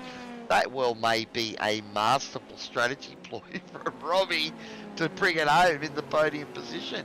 I remember years ago, like years and years ago at Silverstone, Schumacher had broken his steering, and he had, I think, he had a pit stop penalty, and he kept driving, and he came in on the last lap because he crossed the line before he got to his pit box, just after the line. I remember that. So I remember that. I remember watching that live and all the controversy of that, and I believe that victory stood, and then they changed the rules so you couldn't do it again. So maybe Robbie Griffiths might have created his own little moment of that in SRW here tonight, where race control might have to go, yeah, kudos, okay, well done, you've done it according to the letter of the law, and technically you've made it back to the pits too on your cool down. Technically. So we'll bring up the race results now for our feature race. Daniel Byrne from Kittens Racing comes home in P1. Scott Barton will finish out of P2. And then Robbie Griffiths will finish in P3. Adam Simpson comes home in P4. Just ahead of Nathan Verney and an incredible top 5 finish for him. Callan Hodgkinson will finish in P6, just ahead of Jason Chin in P7, with Dean Singovich finishing out of P8 ahead of Brad Hudson in P9. Danny Matisic will round out our top 10 just ahead of Daniel Schultz in P11. Michael Falzone, after a rough start, will finish in P12. Steve Singovich will finish out of P13, and then Michael Kadajar, well, disappointing race from him, not able to cross the line, finishes 18 laps down in P14. what happened to Bradley Hudson there at the end, buddy? Because did he have he entered the pits at the end too, did he? I'm not sure. It doesn't actually say what's happened to him. Yeah, Oh, because no, he he's still was in running. P4. Sorry. Why does it say he's in P9? Oh, maybe he had a penalty. Maybe Well, Brad had a penalty. it's possible because that's almost like he's had 40 seconds added onto his time. So I think you might be right there, buddy. Yeah. So is he picked up incident points penalty, perhaps? I'm not That's 100% sure. because we were talking him battling for the podium, and then I looked up and saw him P9. Yeah. So, wow. Well, we've got our two race contenders in the green room at the moment, Daniel Byrne and Scott Bargen. So what if we want to bring both of them in, buddy? And if Robbie Griffiths can join the party, we can bring him in later. I mean, he's just a piranha anyway. Bring them in. They just bloody the water anyway. But Daniel and Scott, boys, great battle there. Just couldn't catch him down after that first pit stop, Scotty. He got a little bit of a margin, and it sort of stayed that way for the rest of the race. Yeah, it's just the typical stuff. Too quick for me. Too kind. I still got to put those springs on, man. I'm hoping it will work. Well, boys, You got to get ahead of me first. Yeah, got a point there. how was the fight through the pack there early on, boys? Because there was 4 and 5 wide there at times, and guys getting spun around at the back, and you two, managed to get yourselves clear and through on the inside, was it? Well, all I can say is lucky I had the brown pants on. That's all I could say. It was, yeah, it was a bit gnarly coming through, but once we got through, it was just the usual, trying to catch him. Yeah, it was pretty intense coming through. I think I got a 0x. I had no idea. I just saw someone shoot straight across my car. Didn't even see where they came from. So yeah, that was just luck, I think, to come through there unscathed. But yeah, it was good to work our way through the pack. I knew we had to do it pretty quickly, or else the guys. I think Adam Simpson might have been out the front for a little bit, and I thought if he gets too far ahead, we're going to struggle to catch him. So I was hoping hoping that Scotty wasn't going to push too hard, and we could kind of cruise together and catch up to the front pack and then have a battle. Well, Scotty, I was going to ask you about that Adam Simpson moment. Was that a do or die pass for you? You had to get him at the same time there? No, I just took the advantage. Seen he slowed down, and I just knew I had the pace to hold it, so went for the best, and yeah, it turned off. Oh, well, it was certainly awesome to watch you boys battling hard there. I mean, we've noticed there's a couple of places on the track where it was really easy to rotate the rear of the car around. Is that something you guys were sort of conscious of? Were you a bit careful? I think it was a T7 around the back there where quite a few of the boys were losing the rear. Was that something you had to think about every lap and be conscious of, or was it just driving on the limit? Yeah, it always feels like you're right on the limit. For a lot of those corners, I seem to struggle more with the low speed corners. I think like the hairpin. I think Scott was probably catching me a tenth or two every time we went through that hairpin. Always struggled through there. But I seem to be really quick through the longer corners. So, but at the same time, if you're a little bit too early on the gas, I know how easy it is to spin it. But yeah, you just got to be right on that on the edge the entire time. So it's a lot of concentration. Now, see, Robbie Griffiths has a no-show at the moment. He's in the green race room. control chat. at the moment. Okay, so they dragged him down there to talk about. I was going to ask your guys' opinions. I think Robbie might have crossed the line in the pits. Any thoughts there, gentlemen? Oh, I didn't see it, so I couldn't. Wouldn't have a clue. Sorry. Yeah, I didn't see it. Is that when he was exiting the pits? No, so maybe he crossed the line on the checkered flag and entered the pits to finish the race, a la Michael Schumacher many years ago. So he didn't do his cool down lap. Well, Yeah. he finished in the pits. Does he have to do a? Does that mean he gets a rear grid next lap? I'm not too sure, but I think the guys did before. But it's up to race control, man. That's their department. Oh, I'm just asking for an opinion there, nice little bit of spice.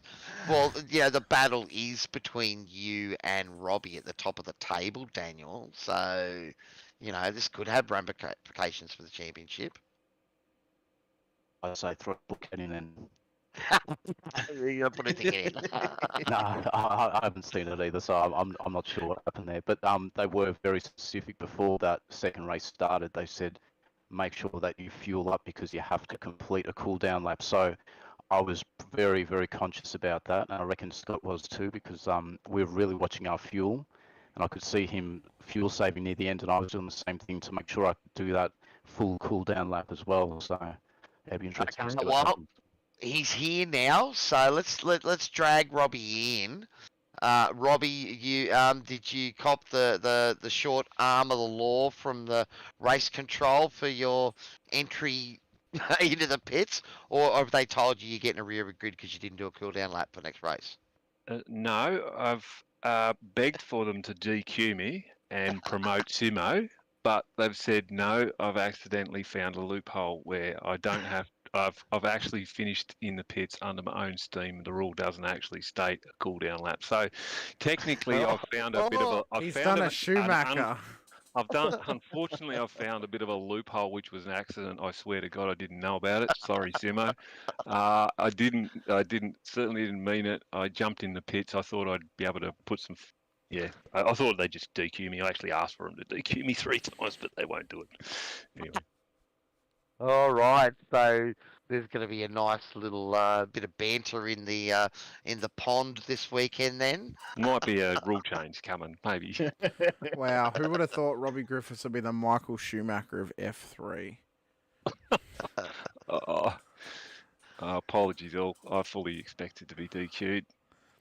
Although, what was funny was Brad Hudson was in P4, but then in the official results, he's finished in P9.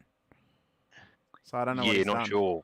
Not sure what happened. He probably pitted on the last lap, the prior, just to make it. Maybe. Well, Mr. Loophole Finder Robbie Griffiths, mate, you walked away with a victory in P1, and you've done it again by stepping on the podium here for race number 2, mate. Let us know all about those sponsors for the Fishy Boys, and let us know how much crap they're going to give you for that little loophole finding. Oh, Simo might give me a bit of stick. Oh, I think we've been through the sponsors. I won't do them again. Big thank you to the Blake Delaney School of Fuel Saving is about all I'll put that one down to. He's a master, and that was amazing. Secrets with everyone. Oh. Well done, Robbie, and great strategy, my friend. I called it at the moment. I thought it would be hilarious if it happened, but I did expect you to get a rear good for not completing a cool down lap. But obviously the rules don't say that. So there you go, buddy. Well done. No, there's only a few tracks apparently where the finish line is actually before your pit box. So there's not many you can do it. If the line was at the other end of the thing, I'd have been stuffed. Yeah. So, well, anyway. You're up at leading the championship at the moment, mate. So these all crucial points.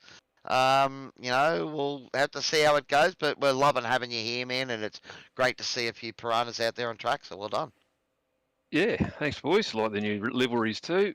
Jason's tin, who's in here, is responsible for those. Put up some good. Well, we did see there's finally a piranha on of F3, mate. Yeah, finally got a piranha. Someone asked for that last week. I know who that was me. That was me. He asked for it. Said, "Where's the piranha?" I thought, well, it's coming. Oh wow, fuck. Well, couldn't have come any sooner. Well, Scotty Pardon, mate, bridesmaid once again, buddy. Are you getting sick of this?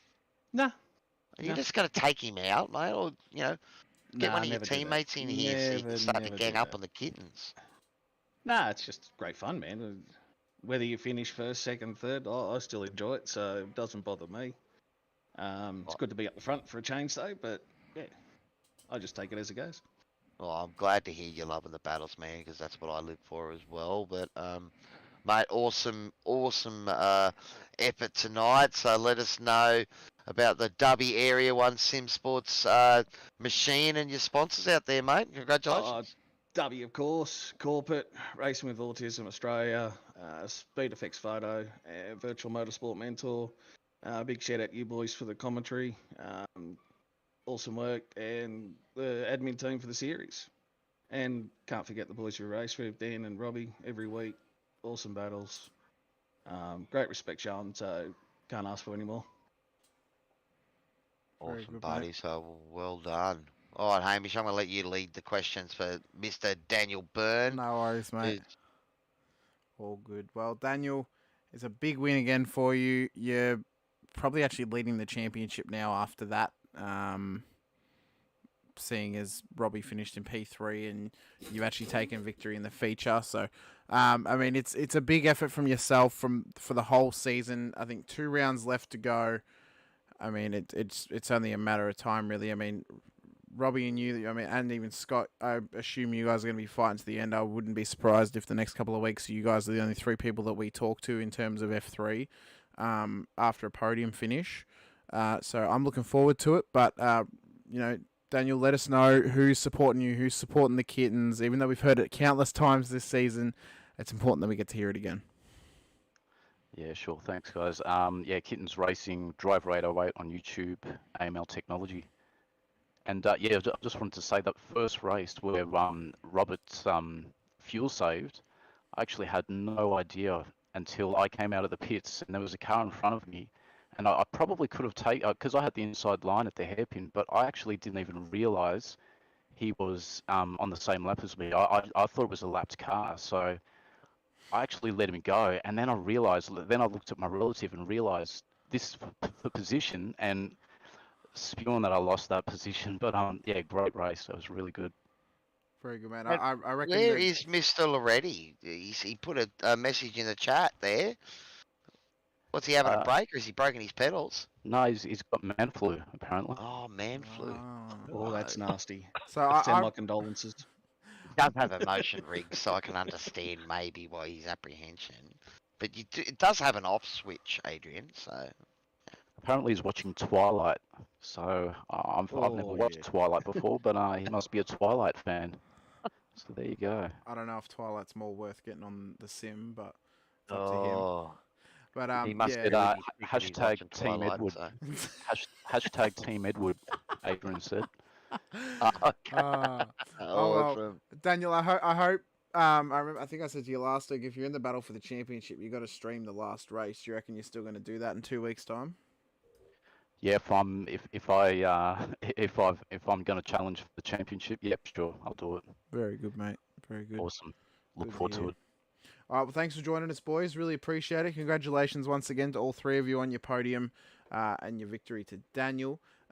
Thanks for joining us tonight, boys, and I reckon we're going to be talking again next week. Cheers, Thanks, guys. See ya. Thanks.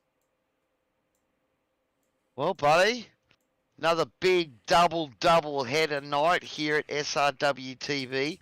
I think for once that the TCRs have had more carnage than the F3s, Yeah. and you know that was an epic race number 2. The TCRs. Yeah, I gotta say, I think for the first time this season, the TCRs have actually outperformed the F3s. Not that the F3s didn't have a good race, but I think that TCR, especially the second race, was unbelievable.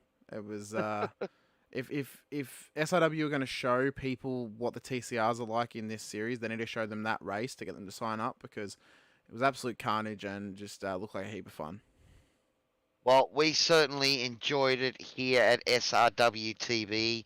Out there in YouTube and Facebook land, if you guys enjoyed it, please give us a like, hit that thumb and bell icon so you don't miss out on anything. Subscribe, help us get to that 1,000 subscriber spot. Once we get there, we do have a Sim Rigs racing rig to give away. So, and that will be drawn from all of our subscribers. So jump on and help us get there and then be a part of that big giveaway. But, buddy, TCRs and F3s, an absolute gun-busting show.